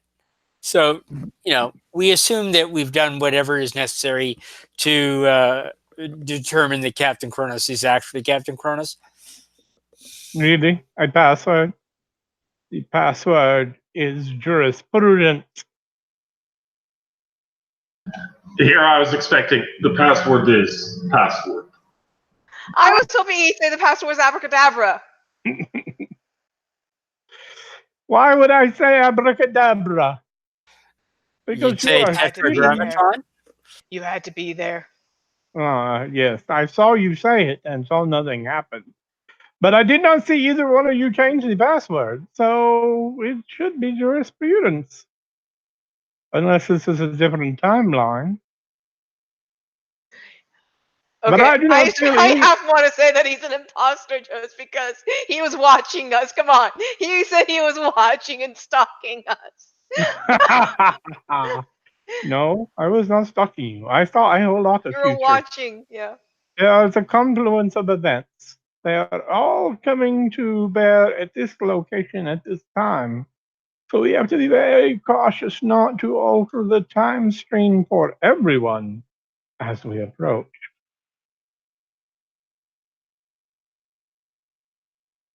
Shall we? Let's go in. Let's go in. Very good. Yes? Brandon, I stripped down again so that I'm topless and without gloves. Oh my gosh, I am never gonna live this episode down. And I so, think Please we never need to let put John this, watch this or I, any I of our think old we crew. need I think we need to put this person into business because I think Vlad could make lots of money doing this, don't you think? No touching at these strip clubs, so I hear. So we could send him there and he could make money as long as they do not touch him. I don't know any of this Two stuff. determination, Captain Kronos. Two determination. Oh my gosh, I am never gonna live this down with our old group. Don't ever Okay, let them. so let me see if I got this straight. The superhero, the malnourished teenage girl, who isn't really, but looks that way, and the stripper are going into the dilapidated strip mall, appropriately enough, to defeat evil. Just want to summarize. Okay. Brandon, I just Yes. want to do one more thing though. Anyone have a marker? Yes, I brought one with me. If you draw on your chest, I will be so.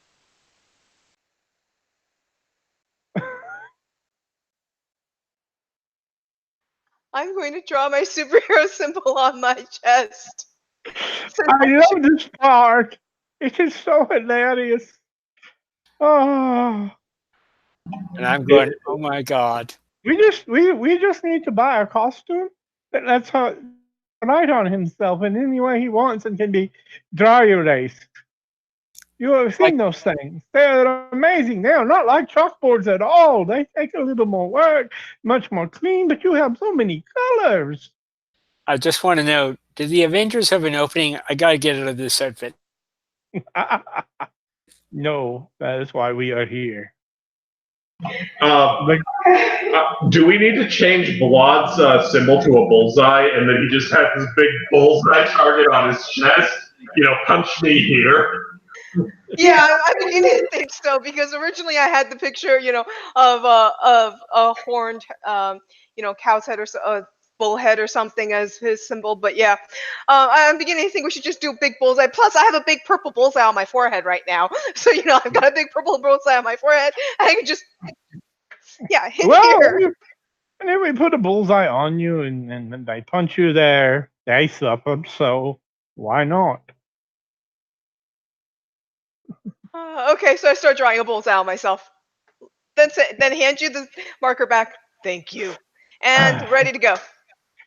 He takes suggestions so well.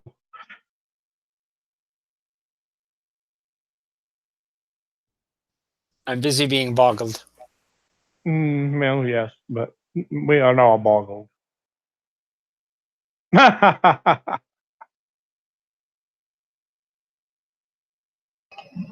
Is that your new character portrait, Alice? I'm like obviously not even wearing a shirt. No, no. I was just screen sharing Colin Firth as Bullseye. All right.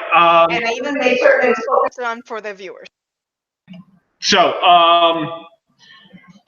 so this is a great place to stop, obviously. You guys are walking into further trouble in Hijinks. If we want to get together on another time. Otherwise, there's, 2 or 3 more major encounters. And at this point, we've gone right about that 4 hours that I estimated. Like I said, I had no idea how much time things would take. And, we did a lot of explaining and such. And I've had a great time. I'm up for finishing this personally because that way I don't have to try and remember the voice for the next time. Don't worry, you haven't remembered the voice for this time. That's fair. I haven't remembered the voice all the way through because when we took a break, I lost it a little. But I'm getting it back right now, slowly. Yes. I've gotten Well, it back. give me a minute. The ink swamp helps. Give me a minute, and I can continue. I just have to go round up my dog again. So I will be back. I can last probably another 20, 25 minutes, but then I'll have to quit. That's what I was thinking, and I know that some people are East Coast, and so it's 10:30 almost for them.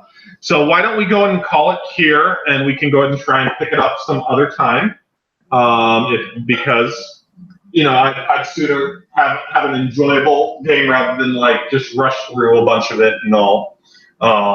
And I've had a great time. I hope that other folks have had a great time with it. Having a great time. And anybody want to say anything before we close up?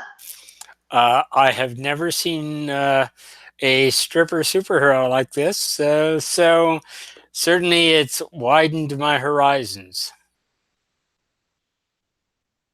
I had fun. Okay, I had fun, and we can try and finish later.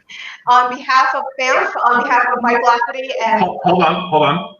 There is literally Stan Lee's Stripperella. that's true. On behalf of Mike Lafferty, Walt Robillard, and the Banff crew, this is Alice and Brandon and our Easter Hijinks Part 1 signing off. Thank you all for joining us. Thank you, Tim, and thank you, John, for playing and stopping.